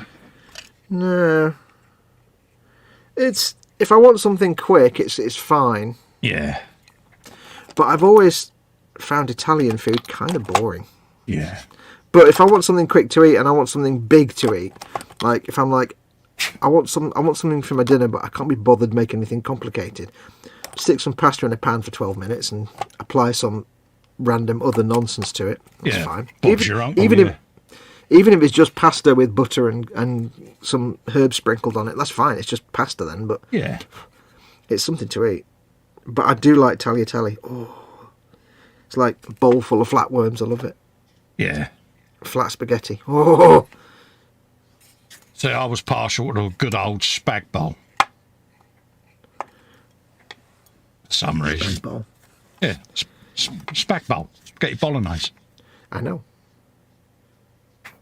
Yeah, nice bit of spag bowl. YouTube chat keeps connecting and disconnecting, so it's obviously successfully balked again. Yay, balkness. Yeah, so apologies, chat, if some of your comments are getting lost. It's just YouTube chat keeps connecting and disconnecting, so beyond our control, that one, but we will keep an eye on it just to try and keep on top of your comments, folks. I don't know whether you'll get the same problems at your end, but it's a thing. It's been balked for a while, hasn't it, YouTube? They did some upgrades, and I think personally that it's all gone a bit Pete Tong, isn't it? Yeah. So I'm just having an issue with my wheels here. Something's gone a bit weird. Yeah, the old lad who looks after our tea shed, he says there's a wire mesh basket full of loose tea suspended in the Burko boiler. Best of tea all day long. Oh, yeah. Burko boiler. Brilliant, mate. That man is a proper connoisseur, mate. Yeah. Got to be done, mate. It's like when you go to a proper old pie and mash shop, especially there used to be one in the Barking Road, and it was run by a couple of sisters, and they was well into their 80s back then.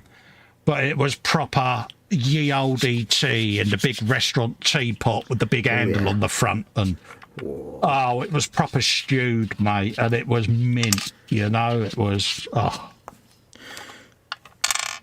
I'm having some technical difficulties here. Oh, you go careful, mate. My wheel's the wrong way around for some reason. Oh, dun dun dun dun dun dun dun. The GNU has struck again. Stefan Lars says pasta and tuna is a great combo. You can quickly mix it up in many different ways, and it is all good. Absolutely. Yes, it's always good. That goes on there like that. Proper student food. Oh, absolutely. But then that needs to go. Oh, he's come fast. He's come fast. Yeah, for some reason, like. You haven't put the wrong side on, have you? No, I don't know. The teeth on these wheels are facing the wrong way. I don't know what I've done wrong. Something's gone weird somewhere. Yeah, sounds like you might have one of the halves from one side and one of the halves from the other, mate. There's numbers stamped inside, mate. Yeah, no, I've got the right ones. Yeah. That's the weird thing. How very strange. Put it down to a tactical moulding error. How's that sound? Could be. That goes there. Gets you out of a hole then, doesn't it? Hole. Hugh says with condensed milk in it. Yeah, it's condensed milk still about. I used to love that stuff. Condensed milk. Yeah. All I can think of is Lenny Henry now. Yeah. Carnation, wasn't it? Condensed milk. Yeah. Carnation condensed milk. Oh, mate. Oh, condensed milk. Oh, Really not. I want condensed milk now. I know, I do actually. I used to love Carnation. Oh, mate, I've just got that. Oh, condensed milk. Oh. Condensed milk moustache. Oh, yeah, it's all good. Condensed milk sandwiches. Used to pierce the can and you would gurgle it away, wouldn't you? And it'd be like, yeah, on the sarnies, yeah. I think I might have to do some custom shenaniganery here. Is it proper clap, Yeah. is it? I don't know what's going on with this. Show us. It's Well, not fitting.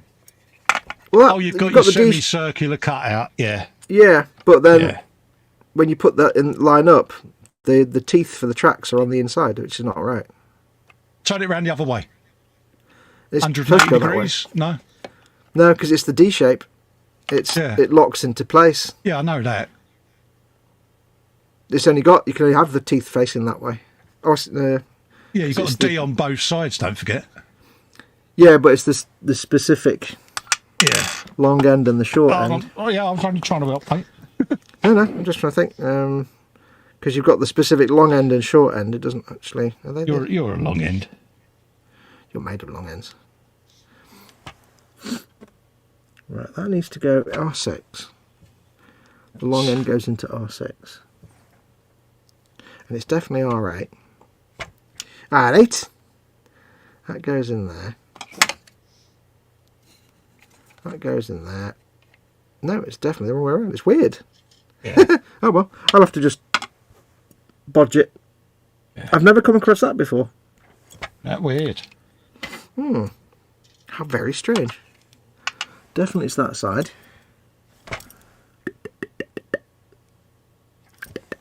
That's very, very weird. That goes on there. That sits in there. Oh well. I'll just have to make sure I don't put that idler wheel on until I'm doing the tracks so I can make it line up with the tracks. Yeah. I'll carve out the D shape so it's a circle and use the tracks to hold it in place. That's very weird. Never ever come across that before. Yeah, strange, isn't it? Could be a very rare misprint, perhaps. Well, I doubt it. Doubt it. No, because it's... I don't know how you misprint... I don't know what. Because it's the same sprues, you know. If they've got the numbers on, it's the same sprue. Yeah. Yeah, what's going on there, then? We'll just put it down to a tactical boo-boo. Yeah. Probably right. Very strange. Anyway, let's crack on. We'll fix it. We'll bodge it. Yeah, always bodgeable. Why don't you just run a drill in there and round the D section out so you can rotate it? Yeah, that's what I'm going to do. And I'll have to wait to put the wheel on until I've got the tracks in place, because then I can make sure I can use the tracks to line the wheel up. Yeah, you basically. do it as a guideline. Yeah, so like I do with the back wheel, I'll just wait till I've got doing the tracks. Very strange. More than one way to skin a cat, mate. Yes. Got no answer for that. I've got no idea at all why that's done that. It's very peculiar. Lox9 says, yes, you can still get condensed milks from Lidl. Oh, nice. Yeah, proper condensed milk, mate. Oh, yeah. Love condensed milk. Yeah. Your mum used to say, oh, I've got a tin of carnation. Oh, get it in there, girl. Yeah, dude, carnation with peach halves. Yeah, oh. Oh, sliced peaches. Yeah. Oh, sliced peaches. Or even pear halves. Yeah. Get a tin of pear halves in syrup, and you mix the carnation, because the carnation, you keep the syrup and the carnation mixes in with the syrup, and it's like, oh, yeah. 1970s me was so happy at that point. Absolutely. I'll put that there.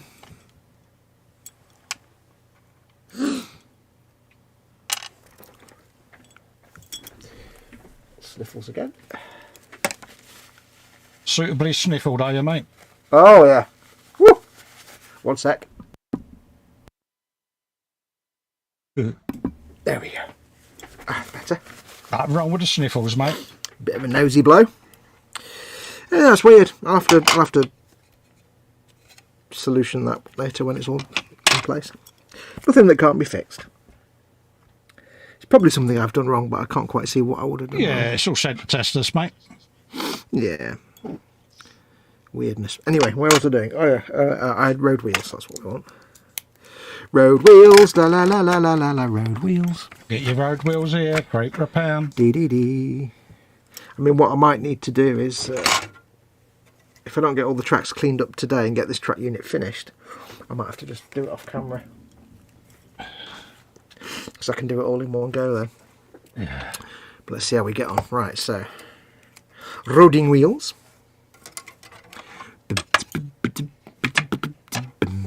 Yeah. It's all sent to test you, mate.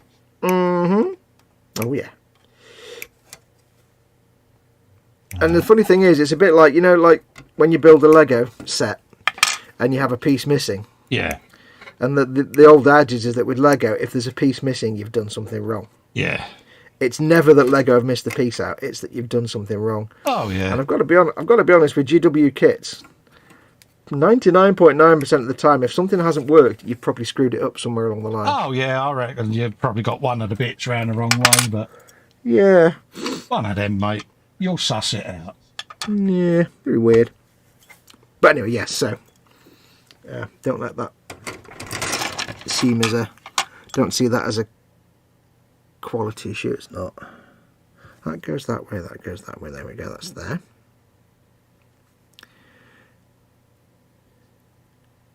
We make the mistakes so that you don't have to, folks. Oh yes. Oh yes.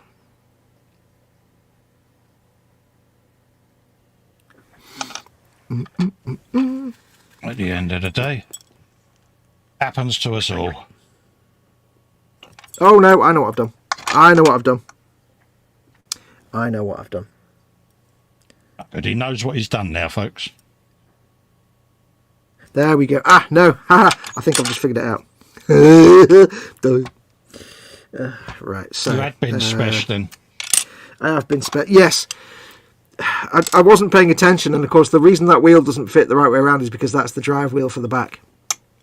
But it's very weird because the instructions get you to build the drive wheel, then you build the idler bracket, and then you build the idler wheel. But of course I wasn't paying attention, so I built the drive wheel and thought, right, I'll just stick that on there then. And it's like, I've only built 5 of these. So I basically was building one, yeah, so I got the two confused. There we go. I think that should fit now, let's just find out. Yeah. So it's not a Games Workshop's fault. No, I say exactly, that's the thing. It's like, it's pretty much like Lego most of the time. If something doesn't work, you've probably screwed it up. Which is fine, because that means then that goes in there like that. There we go. Like a glove. Yes, I just wasn't paying attention. It's quite an easy thing to... I was going to say, mine went straight in, so it could only be that, there was an assembly issue. Yeah, if you look properly and pay attention, you've got build that wheel, and then it says that's that one. It's got a little speech arrow thing. But I was like, do that bit, then that bit, then that bit. I forgot about this, and I thought that was the... I don't know. I wasn't paying You attention. got carried away in the It's excitement. the excitement. I know it. I got all excited like a puppy. So pay attention. I was fairly certain it was something I just couldn't see what I'd screwed up. Because like, but they're all the right parts. I've built all the right parts for the wheel. I don't get it. And it was like, yeah, never mind. Yeah, it's a mad conspiracy against you, dear. Yeah. They've all got it in for you. This infamy. They've all got it in for me. See what I did? I see what you did there. Line that up perfectly for you, there. You did? I'm most impressed. Right, so that goes in there. That goes in. So I've only built 5 of these before. You'd I've never said know. that. I'm sure I've said that before, you know. You have, you know. I'm sure I built 13 of these in the past, you know. At least 23 of them. Hundreds of these things I've built. Yeah, but likewise, you know, there's bound to be someone out there that's never built one, and if it lets them see what's involved, happy days. It's funny, it's again though, it's one of those things, 'cause I've never made that mistake before, and I've never not paid attention to that and goof like that. So, in a way, it's comforting to people. Blame me, I distracted you, dear. That sounds No, plausible. I just wasn't paying attention. It's one of those things to say, you know, no matter how many times you built something or how many experienced you are, you still make mistakes. We all make mistakes. Happy accidents, mate. Yeah. So in Happy terms accidents. in terms of learnings, it's nice to show people that everyone makes a goof at some point or other. Even a GNU can make a mistake. Even a model making GNU like me. Even though he's Mr. Perfect. Yeah. No, I mean, even though, what I really mean is, even though I built 5 of these before, I can still make a goof and a simple mistake. Have you built 5 of them, mate? I built 5 of these before, yeah. Have you really? I never knew Just that. goes to show it's a lesson to people that you should never just assume that you know what you're doing. God, you conceal that well. I know. Well, I built 5 of these, you know. Yeah, I'd never have known, mate. It's amazing what you find out. It is, isn't it? On the rare occasion that I speak. Exactly. I'm yeah, like- you have I'm been like- quiet today. You will. Yeah, I'm like Penn or Teller or whichever the one is that never speaks. Fella, if I remember rightly, doesn't speak. Ironically. I could be wrong. I could be right. So he did. Mm-hmm.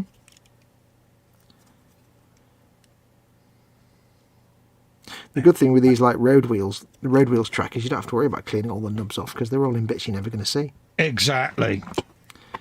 For me, it acts as an additional gluing surface. Squishularity can happen. Oh yeah. So you don't need to clean up the nubs too much on the bottoms of the wheels. You need to clean them off so they're not sticking out and getting in the way of the track, but you're never going to see that bit. So as long as they're smooth, you don't have to look good. Bit like me. Smooth doesn't look that good. And it's all additional weathering as well. Once you've got the weathering in there. Yep. Well, those are the rubber bits anyway. That's the advantage. Rubber baby buggy bumpers. Rubber buggy buggy. Right, I'm not going to glue those on because I need to have the tracks ready. Tracks ready! My finger hurts. I don't quite know why. Oh, lammerkins. Oh, I've mostly got some kind of fatal finger illness. you got I'm gonna saucy die. walsy fingy wingy. I'm about to die of finger deafness or something. Yeah. Notice Probably. how no sympathy was forthcoming. And none was expected. I'd die of shock if you ever gave me sympathy for anything. Absolutely. We don't do that with each other. It's like, yeah, moving on. I sometimes have to say to Mama Wolf, I say, apologies if I don't come across as very sympathetic, but I know Colin. Yeah. It's kind of force of habit now. Yeah, it has rubbed off a little bit, and it bless you. Yeah. Oh, before hers. Oh, bless. Yeah, Wibblekins. And it's like, she goes, what? What? Yeah. Yeah, I've just been in an hangout with Festa. Yeah. Right, let's get these track pieces off. Herbert track piece. Come on, folks. Ask questions. Yeah. Fox, do you remember the old Camp Coffee with ideal milk in it? Fussels was the condensed milk. I remember Camp Coffee. We had a bottle when I was a little kid in the 1970s. In our old kitchen, we had like a French dresser in the side of the kitchen. Yeah. In the days when everything in a 1970s house was dirty and covered in dust and filth, because it was 1970s and we weren't that wealthy. And everything in the house was from the 1950s. And inside that French dresser cupboard thing, which had all plates on the top, was a bottle of camp coffee. Oh, right, yeah. And I don't think I ever tried it, but I always wondered what it was. Yeah. But then again, this was in the front in that cupboard. That was in the. You had like French dresser. You've got like the two doors on the bottom, and then at the top you've got all the shelves for the plates. Is it a Welsh dresser? It might be a Welsh dresser. Welsh dresser. But yeah, the bottom bit with the two cupboard doors, I didn't go in there because that's where things like the cod liver oil and malt lived. Yeah. So the only time I ever saw in there was when every day I'd stand in front of it and Mama Wolf would give me a spoonful of cod liver oil and malt. Cod liver oil, yeah. Well, cod liver. I didn't like cod liver oil, but cod liver oil and malt was actually really nice. Yeah. Castor oil as well. Did you ever get that one? No, I never got castor oil. Yeah. Just cod liver oil and malt. And Yeah, it was really nice. If you wasn't well, the castor oil came out. It's like, yeah. Oh, we had the gripe water. When I was very little, we had the gripe water. Yeah. And then if I got a stomachache, we'd get the kaolin and morphine. Yeah. Which and nowadays I'm thinking, wait, you gave a child a morphine product? Yeah. And if you had a cut, the germaline came out. Oh, I don't think we ever had germaline. I think we just had like a swab of Dettol or something. Yeah. Oh, TCP was another one. That was Mum's TCP, favourite. sorry, yeah. Yeah, get TCP. Sprayed That's on. all right, Mum. Cut sealed. Yeah. Yeah. Nothing wrong here. Yeah, it's. I've never liked at all the smell of germaline. Other antiseptic creams are available, obviously. Yeah. But I've never got on with the smell of germaline. Yeah. Evaporated milk is that milk that's no longer there, says Stefan. I see what we did there. Interesting concept, Stefan. Fizzy milk. When I was much younger, not much younger, in about the 1990s, 95, 96, I was coming up with various ideas for like graphic novels and stuff that I never got round to drawing. I started so many and never finished them. And I did various storylines. And one of them, which did actually become a webcomic for about, the first 10 pages and then died off. The bad guy, in the story, they're all anthropomorphic animals.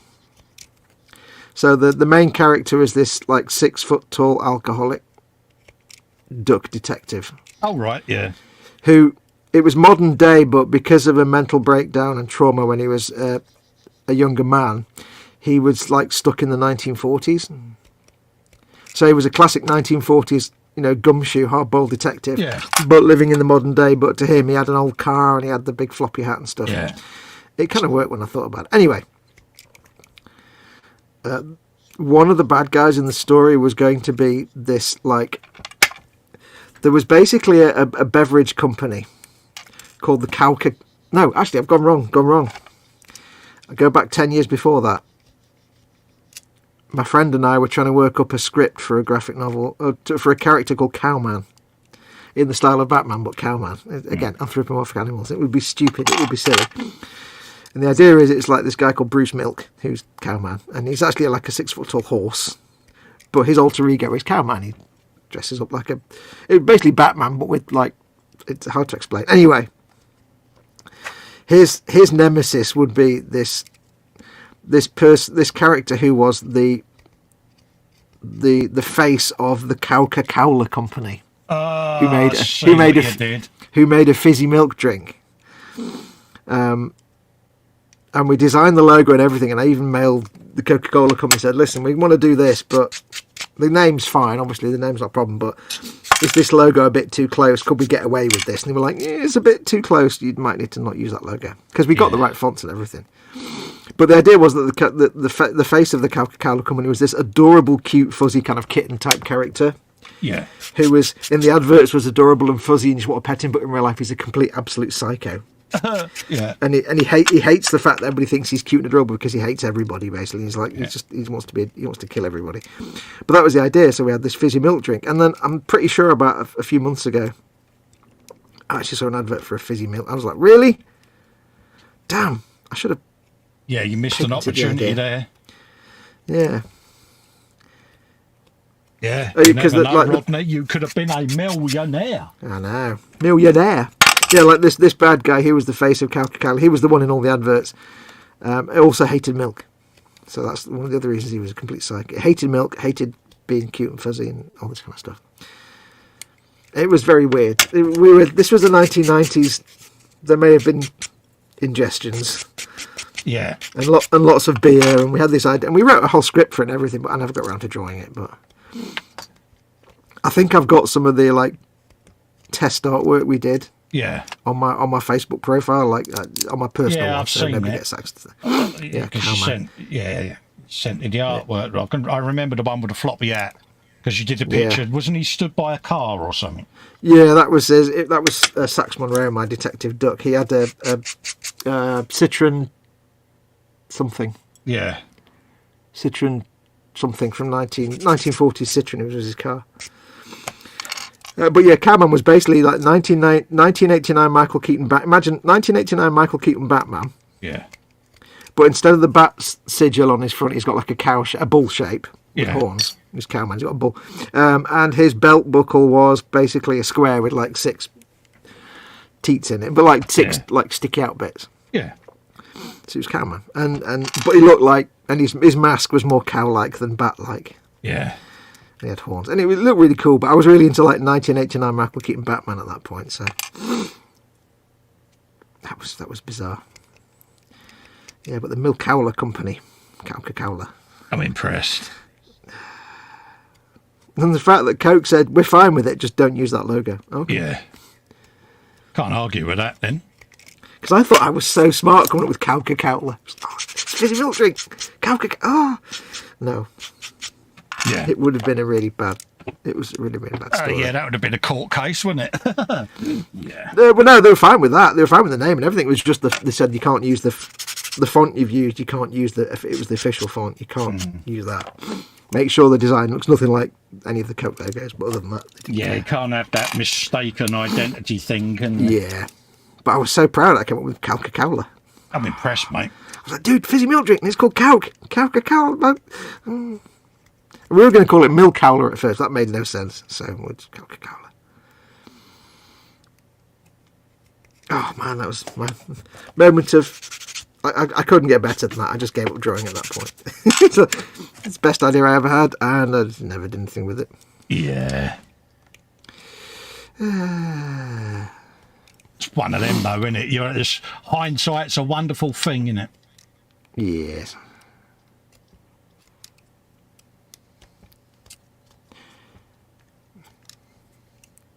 Maybe I should just post the picture up and see if people can see it. I don't know. Yeah, why not? It'd take me 5 minutes to find it. Yeah. Let's have a look. Fraser Green is in, saying afternoon all. Hello, Fraser. Hope you're keeping well, pal. Hello, buddy. Always nice to see you in, mate. Everything's hunky-dory for you, buddy. Let me go and try and find that picture now. Yeah, no worries, mate. You carry on, mate. I'm just denubbing my headlights because I can. Steady now. You're well ahead of me. Yeah, but don't forget, you did have your wheel issues. Yes, a matter of minutes. I think it was more that I had my staying connected to the internet to dream issues the last couple of weeks. I think it's more. Because you was ahead of me at the beginning of the stream. Stop looking for excuses, dear. Right, photos. I've got to try and find it now. Albums. God, photos of me when I was younger. Some things you just don't want to see. I mean, like, 15 years ago, 10 years ago. Is that with or without the fake ponytail? Without, I think. Where's my old arts folder? That's My artwork, volume 1. just jig that well. Come on, where's Cowman? Where's Cowman? Not there. Okay, must be volume 2. Dry off. Dum, Andy says, did Fox just say albums or Allburns? I see what he did there.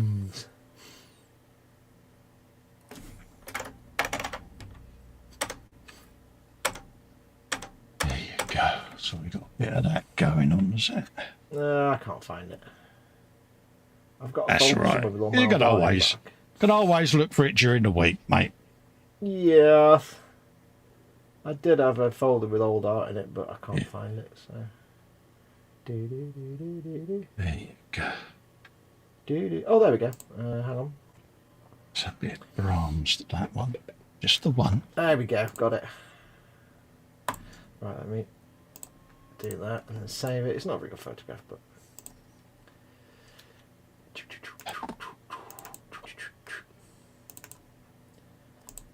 Okay, there we go. Jazz. Suitably sorted now. Right, let's get that one in there.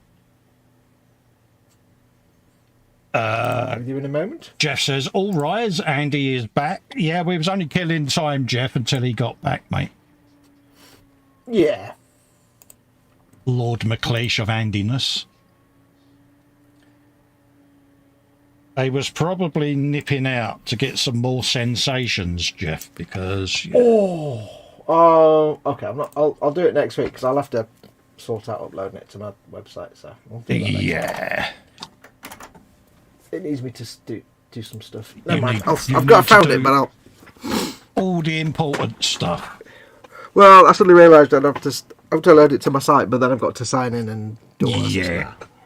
Yeah, exactly. That. We shall do that next time. Next time, Gadget. Next time. Oh, sniffles. Where's my screen? Panzer says, pull the other one. I see what you did there. It weren't literally others, but it was like still a gold-coloured belt, like Batman's. McLeish says, careful you, Rupert mode will be engaged. I've been good, Andy. I haven't mocked you for a while, mate. Yep. It's been Jeff Light says, Hugh Gordon says, camp coffee made with hickory. Chicory, sorry. Yeah. Pardon me. Move over, Panzer, says Andy. I'll sort it out for next time. Remind me. Oops. Yeah. We'll all have forgotten by then anyway. Oh, yeah. He'll be sat here next week going, right, I meant to have done something this week, and I'll be like, don't ask me. I could probably lean over to the side there and grab out my old art folder. I could just show it you, but that would require nonsense. Nonsense. La la la la la la. No, wrong with a bit of nonsense, mate. Nonsense is good. It's good for the soul.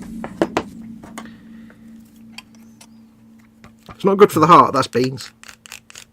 Yeah, I see what he did there. Yeah, I'm not gonna do the children's song now. No.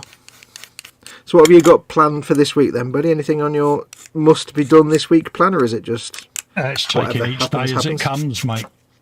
Yep. Because I find the minute I plan is the minute things don't go well. Yes. So is the minute they become the plans of mice and men. Yeah. So at the moment, I just take each day as it comes.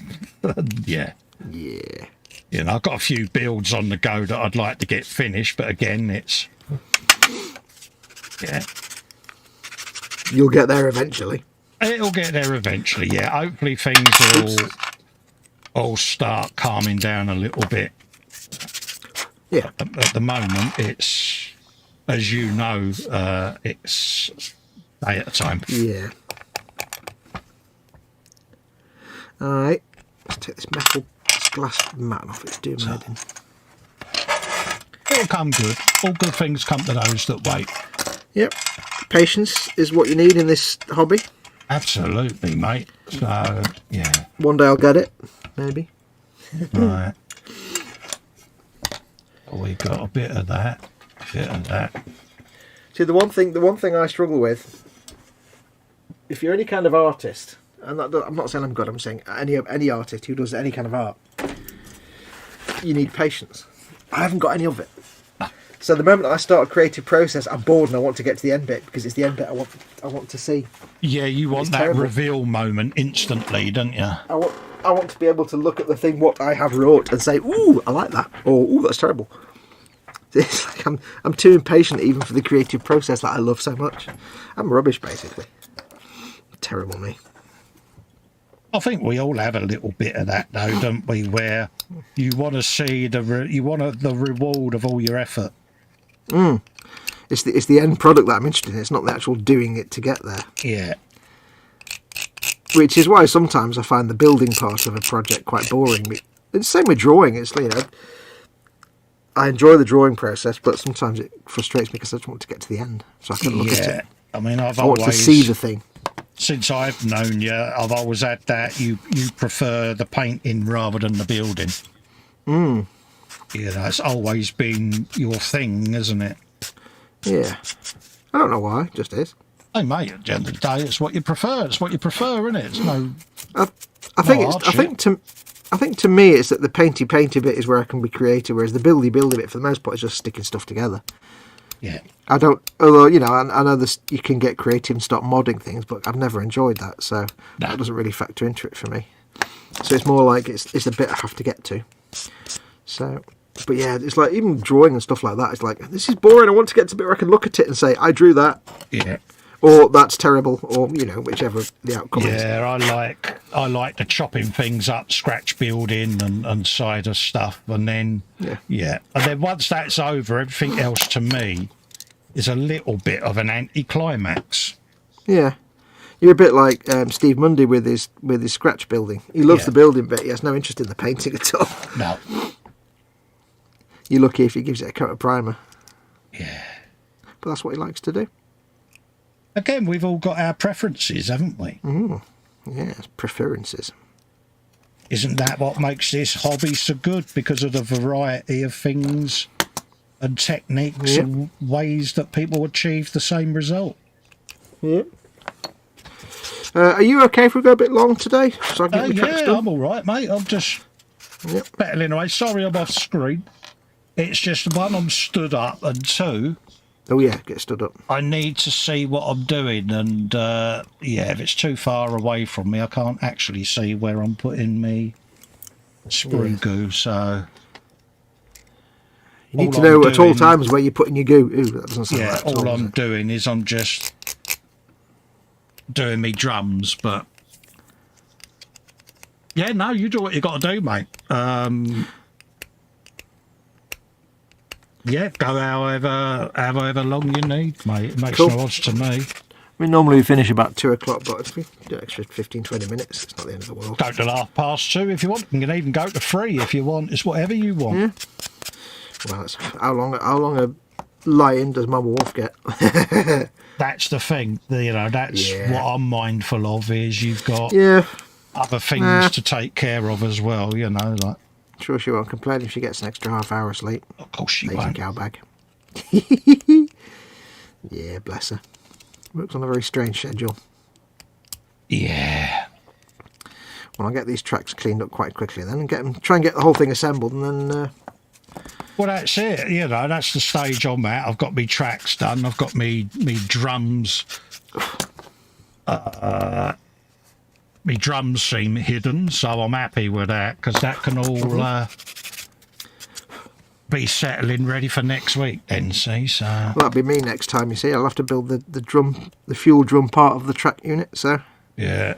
That'll be me for next week. I thought, well, I'll get me little circle cutter out and do the business, and, I couldn't get my circle cut to work. Oh, lammerkins. Is yours one of them, whatever, Herter or something, the Hilti or something, whatever the... Yeah, it's the same one as you've got, the little yellow one. Yeah, I never got mine to work. Nah. Clearly rubbish at doing circle cutting. I'm clearly rubbish at using a tool for the single purpose for which it was designed. It's because it's a manly tool, mate, and this is... That's foreign bizarre nonsense to me. That makes no sense at all. That's like me trying to get you to do proper hammer drilling and stuff. You'll be like, Wait, how do you drill with a hammer? That seems incredibly strange. There you go, see. You hammer with a hammer. That's nonsense. Yeah. Well, you just smash the drill bit in, bang, bang. How'd you get it out again? That's no, it's a mode that you put the drill into that basically makes the truck oscillate backwards and forwards. And, wait, you got a truck? Yeah, it's a hammer action setting. You need a whole truck to do this? I can't just get a... Chuck, dear. Oh, Chuck. I thought you said truck. I'm like, what, truck? I thought I was the one who was deaf. I thought you said truck, and I'm like, oh, more comedy. Wait. I'm like... was See what I milking mean? that. They say don't work with children. Well, then I was like, hang on, what part of a drill is a truck? Maybe it's part of a hammer drill that I've never come across. A truck.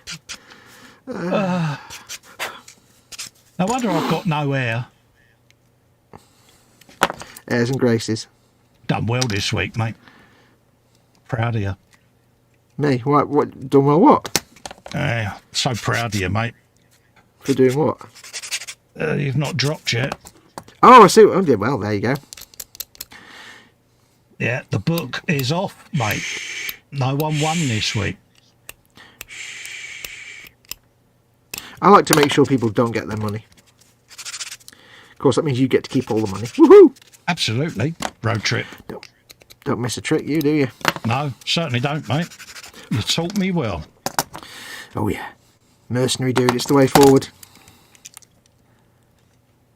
Right, I'm nearly finished cleaning up the tracks. Let them all cure and then we can go for nice smoothage next week. Don't even have to do them ones because, yeah, they're pretty much sorted. Jeez. Sorted. Quite quick at cleaning these tracks now. Yeah. McLeish is saying, yeah, he says, Fox, I'm a painter, not a builder. Yeah. Wibblekins, yeah. Always. Well, everybody... excuse me. Everybody has a preferred part of any process. The part of it where they love doing it and the bit that they hate doing it. Oh, it's like, I love eating, but I hate washing up, you know what I mean? Yeah. But you've got to do both. You can't have one without the other. Yeah. Yeah, I enjoy a build when there's saws and choppy uppy, but for me, I find it difficult to do straight out the box builds, vanilla builds, because I'm used to just modifying stuff and making it unique. And yeah, when I have to do a vanilla build, I do find it quite challenging. Well, what's funny about you is that, like, for most people, a good kit is a good building experience and a bad kit is a bad building experience. But for you, a good kit is a fine building experience. A bad kit is an even better building experience. Yeah. You like the dogs even more because you have to get the saw and stuff out and fettle and fix them. Everyone says, oh, don't buy that kit. It's an absolute pup. Yeah. It goes straight in my basket. And it's like, yeah okay. Challenge accepted. You're like Ravel and Italeri's favourite customer. Yeah, I think I'm their only customer. Yeah, this one's not very good. I'll have it. I'll have 5, please. Yeah. What? You have seen our products? Yes. Yeah, we did a thing a few years ago where people were sending in names of the worst kit out there, and I was just going out and buying them and building them because it's like, yeah, this one's a real dog of a kit. Look at that. Have some of that. You've got a shelf full of like Concords and 747s and shuttles and all kinds of stuff. Shuttles and booster sets and 124. Alive. Right, let's bring the glass back in. It's time to get some track unit building done.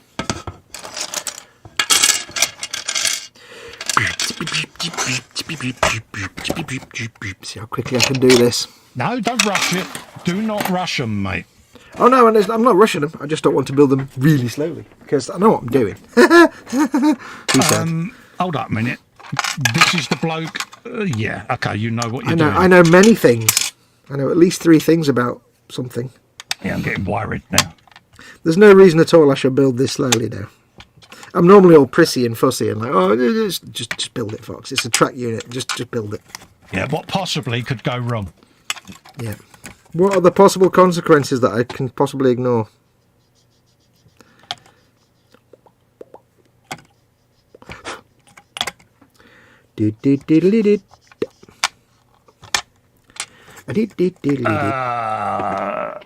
McLeish says, Fox has always bemoaned I am a painter, not a builder. Big wibble. Let's scroll up. Not a wibble at all. A statement of fact. He also says, oh, I say, Mrs. H, your young Festa has been a right scoundrel and scallywag. He spilled my tea and fogged up my mobile. Oh, haw, haw. What? Bless him. Yeah, he's trying to throw me under the bus there. Fogged up my mobile. Yeah. He cleaned that up. Oh. Yeah, you get what I mean? I was going to say, how do you fog up a mobile? Yeah. Then I went, I can't explain it anymore because family friendly. Do you know, talking of which, I've just had a flashback to memory many, many years ago when I was at school. There is a book, I think it's set in Korea or Vietnam War. Yeah. And it's called The Naked and the Dead. And it's supposed to be quite a powerful book. It's a bit like Catch-22. It's like a statement on the futility and pointlessness of war. But the thing that ruined it for me was that because of censorship at the time, there was a certain word starting with F that they couldn't put in. Oh, right. So instead they used the word fug, as in F-U-G. Right, yeah. And it destroyed the entire book. Oh, really? Because you've got these hard-boiled, like, GIs and American soldiers cursing and swearing, but actually saying like words like fug and heck. Yeah. And it's like, really? I just couldn't take it seriously. When's the last time you ever heard anyone say heck? Yeah, it's like it just ruined the whole book for me. I'm like, I really can't actually read this anymore. It's a bit like someone going, oh, dagnammit. Yeah. Yeah. Drat. It really just did ruin it. It was like, you've just ruined it. Right, so we need to lay out the tracks again. So it's 12. We got all of them. Starting with 12. I sounded like Filbert then from Rocco's Modern Life. Oh, that was what I was building. Turn the page. Wash your hands. 5 and 6. Filbert from Rocco's Modern Life is my role model. A lot of people won't know what that means. Won't know who Filbert was. 12, 8, 9, 10, 3, 2, 1. 3, 2, 1, back in the room. 7. Yeah, it was 12. 8. Yeah. No matter how quickly I want to build, you always have to line up your tracks to make them. Yeah, I always line up your tracks to make sure I don't screw anything up. Right, so now we can do some gluage. So it is one that you're doing. I think that was the only adult grown-up book I ever actually read when I was when I used to read books. Because of course we had to read things like Of Mice and Men and stuff in English class at school. Yeah, I can remember reading that. All that stuff and you know all those kind of things. But in terms of serious books, George and Lenny, wasn't it? Yeah. Hey George. Hello there, George. Yeah. And I think that was the only actual serious grown-up book I ever actually read, was of The Naked and the Dead. I read lots of other stuff, but I remember reading some book. Now, I've never been able to find out what they were because I can't remember, but they were basically, it was set in, I think, World War II or pre or post World War II Italy. Right. And it was about the main character was a priest. Okay. And it was like he was this character who lived in like World War II Italy in the fascist era, Mussolini era. Oh right, yeah. And it was him and his like antagonist character. They were like comedy books, almost like light-hearted. But his antagonist character was the local leader of the Communist Party in his district, who was like the person who was often dealing, interacting with. I can't remember. They were like sort of like folk stories, and they were quite funny. And they were very anti-communist, obviously, but I can't remember what they were. The father something or other stories. I can't remember what they were now. But I seem to remember for some reason they had them in the school library, and I got really into them.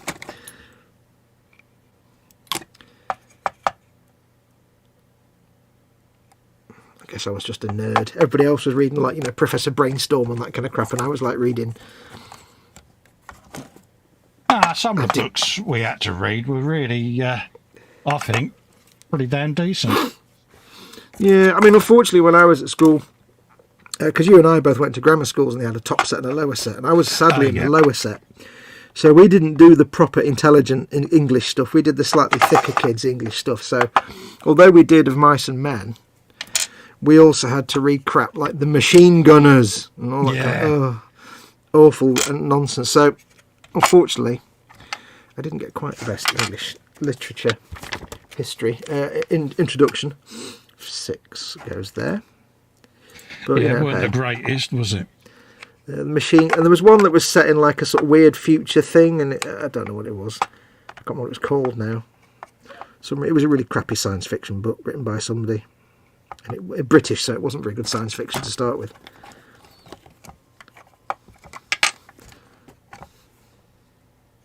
What else did we read? We did like little bits of Shakespeare, but not much, because we were the thick kids, so we only got the basic. Yeah, we had to do quite a bit of Shakespeare. Yeah, we got to watch like all the Laurence Olivier movies. We got to watch all the movies. Yeah. Now, especially when the teacher couldn't be bothered, it's like, right, today we're going to sit down and watch King Lear for half an hour because that's all you've got. So you get half an hour of King Lear or whatever. Of Laurence Olivier doing his doing his strides. Oh, Larry. Now is the winter of our discontent, made glorious summer by the sun. Alas, poor Yorick. Yes. The funny thing is, right, if you actually go back and watch Laurence Olivier doing Shakespeare, he wasn't that good. Really, it's really stiff and stilted. It's like, after watching like modern actors do Shakespeare with a bit more realism in it, like as if they were real people. He was very really hard revered at the time, but when you look back, it's like, I've seen it done better. Yeah, it's like, well, that was the way to... Now is the winter of our discontent made glorious. And it's like, yeah, but then you watch something like Kenneth Branagh, or I watched the other day, it was a clip of David Tennant playing Hamlet. Yeah. And it was David Tennant, but he was just being David Tennant. It was like watching Doctor Who in Shakespearean English. It was fantastic. I was like, wow. Yeah. If this had been the kind of acting for Shakespeare that we'd have when I was a kid. Twist to it, didn't it? Yeah, and he had that's the thing, Olivier was of his time, and method was different back then. Whereas, that was the stage performance type. I mean, it started to change when Branagh did Henry V, wasn't it? You sort of thought, oh, that ain't going to work as a movie, but for some reason it did, and he sort of had that movement of let's try and modernise Shakespeare and bring it more to the masses in today's world. And I mean, I'm not a big fan of where it's like completely modernised, but I think where they just act it more naturally, as if they're talking like a real person talking rather than somebody acting out like because I think the problem with Shakespeare is it was meant to be on stage, and it was like you had to learn how to project and shout a lot, and so when they first started doing like the Shakespeare movies in the black and white days, they were still in the shouting mode because they were in a theatre and you had to shout a lot. Well, it was a very Globe Theatre mentality, wasn't it? And well, you're on stage, you have to go, "Oh, is the winter of our..." You can't sit there and mumble. I think Olivier was like towards the end of that. My dad worked with Laurence Olivier. He said he was a lovely bloke. He was filming, I think, Cat on a Hot Tin Roof.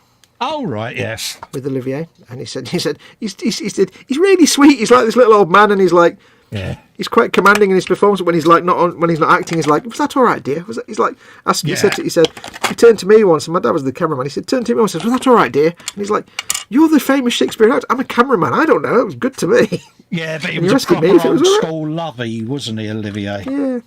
Asking anybody if they thought it was all right. It's like, dude, you're the actor here. Did I capture the moment? And it's like, That's like the famous sculptor asking the street sweeper if his sculpture's any good. You're asking me for? I'm just a chud. What? Yeah, Leonardo da Vinci saying to the decorator, "So this ceiling, what do you think?" What do you reckon? Yeah, do you reckon I've overdone it? Well, did you map out where the pipes were? Oh, See, crap. I think he was the Festa of that day because he was asked to paint it magnolia, but he saw something different. He's like, you know what? I got carried away. Yeah. You wanted me to paint the picture of the saint, so I painted all the saints. Sorry. Yeah, it's Orc, isn't it? What can I say? It's Orcs, isn't it?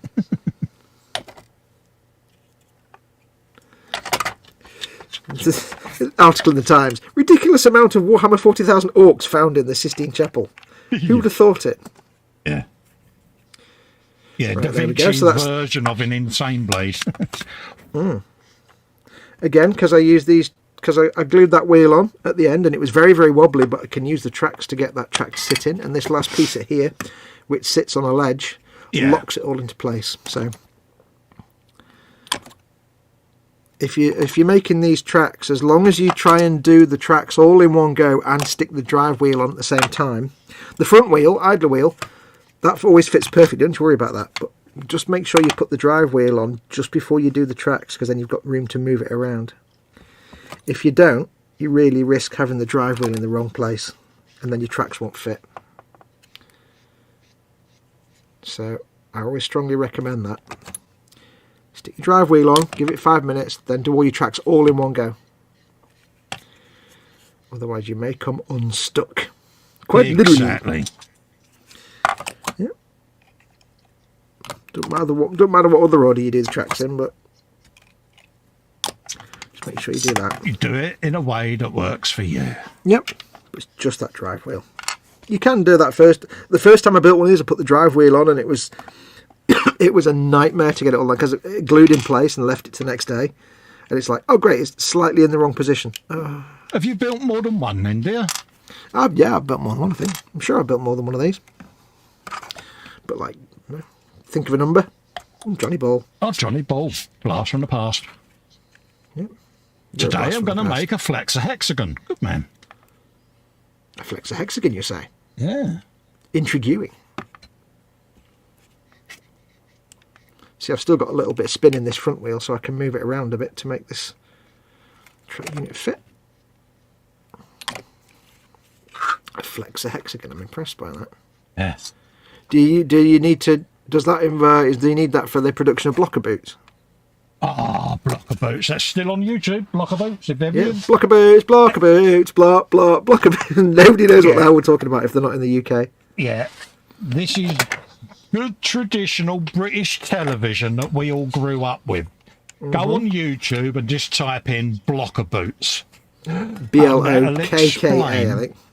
That'll explain the British mentality to you.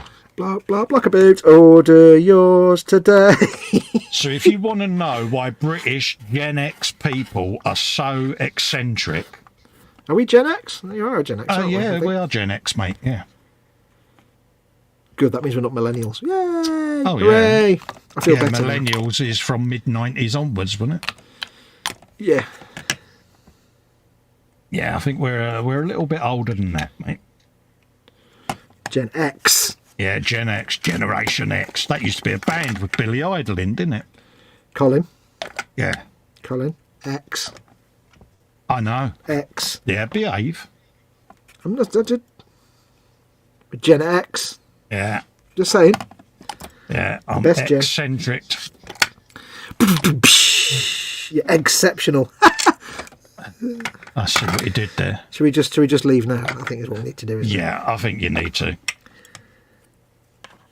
Blah blah blocker boots. I don't want a pair of sandals. I want a pair of blocker boots. What we're basically saying is that 1970s and 80s British TV was terrible, but we love it dearly. Yeah.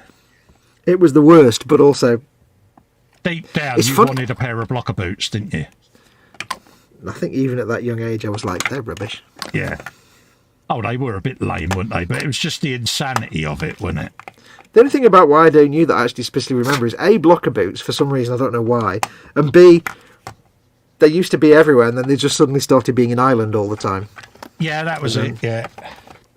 Right, that's my track unit done. I'll do the 2 top cover armour pieces, and then I think we can call that a day for me. Proud of you, soldier. I'm soldiering on. Roger, see what you soldiering did. now. even with wrong wheel shenanigans. Happy Blah, accidents. blah, block of boots. Order yours today. Typical 70s child marketing campaign. Block of boots, they're really great, order yours. Never mind all this Saatchi and Saatchi rubbish. Just use that kind of marketing campaign. There you go.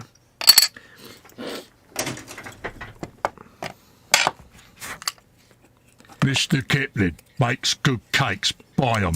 Okay. I always remember when I was a kid, I used to read the Richard Scarry books like Busy Busy World and stuff. Yeah. And I always remember there was a bus and there was like, I think he had he did like he was like round the world type thing, and one of them was London, and there was of course like a double decker bus in the background, and the big advert on the side of the bus just said "Drink milk." Yeah. It's like great. Oh yeah. And for some reason his planes were always Swiss Air. Yeah. One of my great influences was Richard Scarry on my art.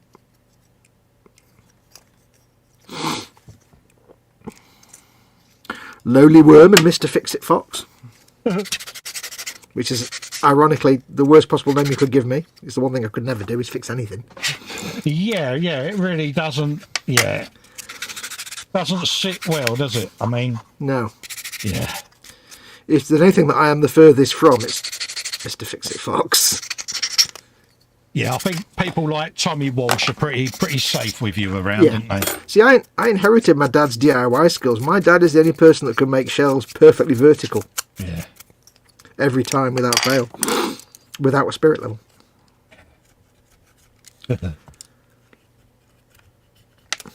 Yeah, it's all witchcraft and tomfoolery to you, mate, isn't it? Yes. Right, we'll get this piece cleaned up and put on, and then we'll call it a day, I think. Yeah, it's gone well. It's gone quick. Go and rouse the elder from her pit. Oh, yeah, she's going to love you. Oh, leave me alone. Well, I can bribe her with cups of tea and pork pies, so... Yeah. Are you getting up? No! Do you want a pork pie? Yeah, all right then. Yeah.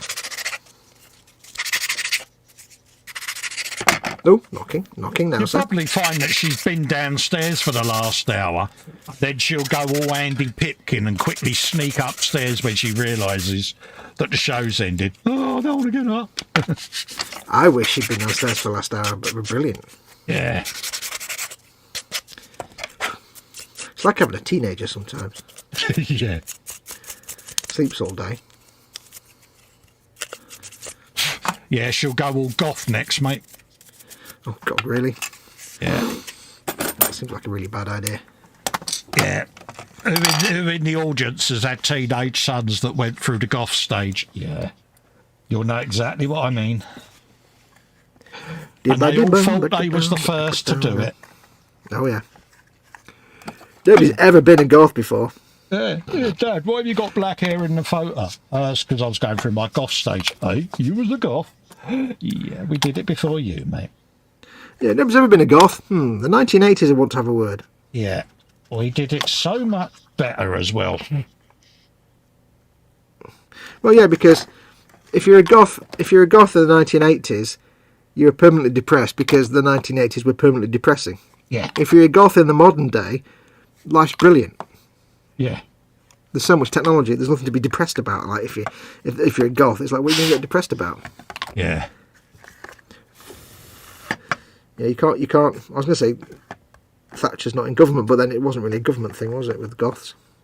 No, it was just... It was emo type nonsense, wasn't it? Yeah, it was just, yeah. I wish I had some big clamps. Big clamps! Get your big clamps here, 3 for £1. You see what I did there? Them? Yeah, I haven't got any big Do you want clamps. me to send you some? No, I probably would. Are they 3D printed? No, well, I can 3D print them as well. I do have a... No, I'll just buy some. Are they available in a location that you know of? As in, yeah, I don't really Amazon. want them. Yeah. Yeah. Yes. You know what I'm saying. Yeah, parallel clamp. You're a parallel clamp. Yeah. So, yeah. You call a parallel clamp? You get them in different sizes as well. You get the big ones. And you get a little baby one. Oh, Oh, are they the elastic band powered ones? Yeah, yeah. Clues in the elastic band on the top there, mate. Look at that. Oh, I wasn't looking. I couldn't see. I've got my lenses and I can't see anything more than about a foot away from me. Oh, stop being such a princess. No, I can't. It's like anything more than that. I can't. It's all that focus and fuzzy. See. Well, you know, I've got my space lenses on. Right, let's have a look at these tracks and see if we're straight. Oh God, here we go. What a spirit level. No, I just like to make sure my tracks don't look too derpy, because it'll just bug me if they do. There we go. That's looking pretty good. We got there at the end, folks. It's looking pretty good. I think we're all right now. Wait, that was almost Gloria Estefan or something. I think we're all right now. I don't know. I worry about you. You really need to get out a lot more than you do. I don't do getting out anymore. Right, I think that's about good. I think they're both done. We've got pre next week fettling all sorted. Pre-nuptial. Wait, what? Yeah, so all of that. Too straight. Quickly sand the nub off of that. Prior preparation and all of that. Look. It seems to be the way that one of the tracks always looks slightly skew-iff, but even on the display models and on the box art, one of them. Yeah. It's like there's not the unit, but just the tracks themselves always look a bit weird. Right, I think that's going to do though. Yeah, but you've only got to look at a tank in real life. They've all got a little bit of give, haven't they, the tracks? So yeah. One thing I have got, and I always get this, is when you get two bits of plastic and they separate a bit and you get that stringy spooge in the middle. Yeah. Got that down there between those two panels. But I always get that. Could so be what I filled tend in. Well, because I'm lazy, I just get a very thin strip of plastic card and make it a piece of like strip of arm of like whatever. Add a bit of panelling to it if I need to. Tis the beauty of Daz. Yeah. Thing is we got baneblade tracks. It's like, yeah. What can I say?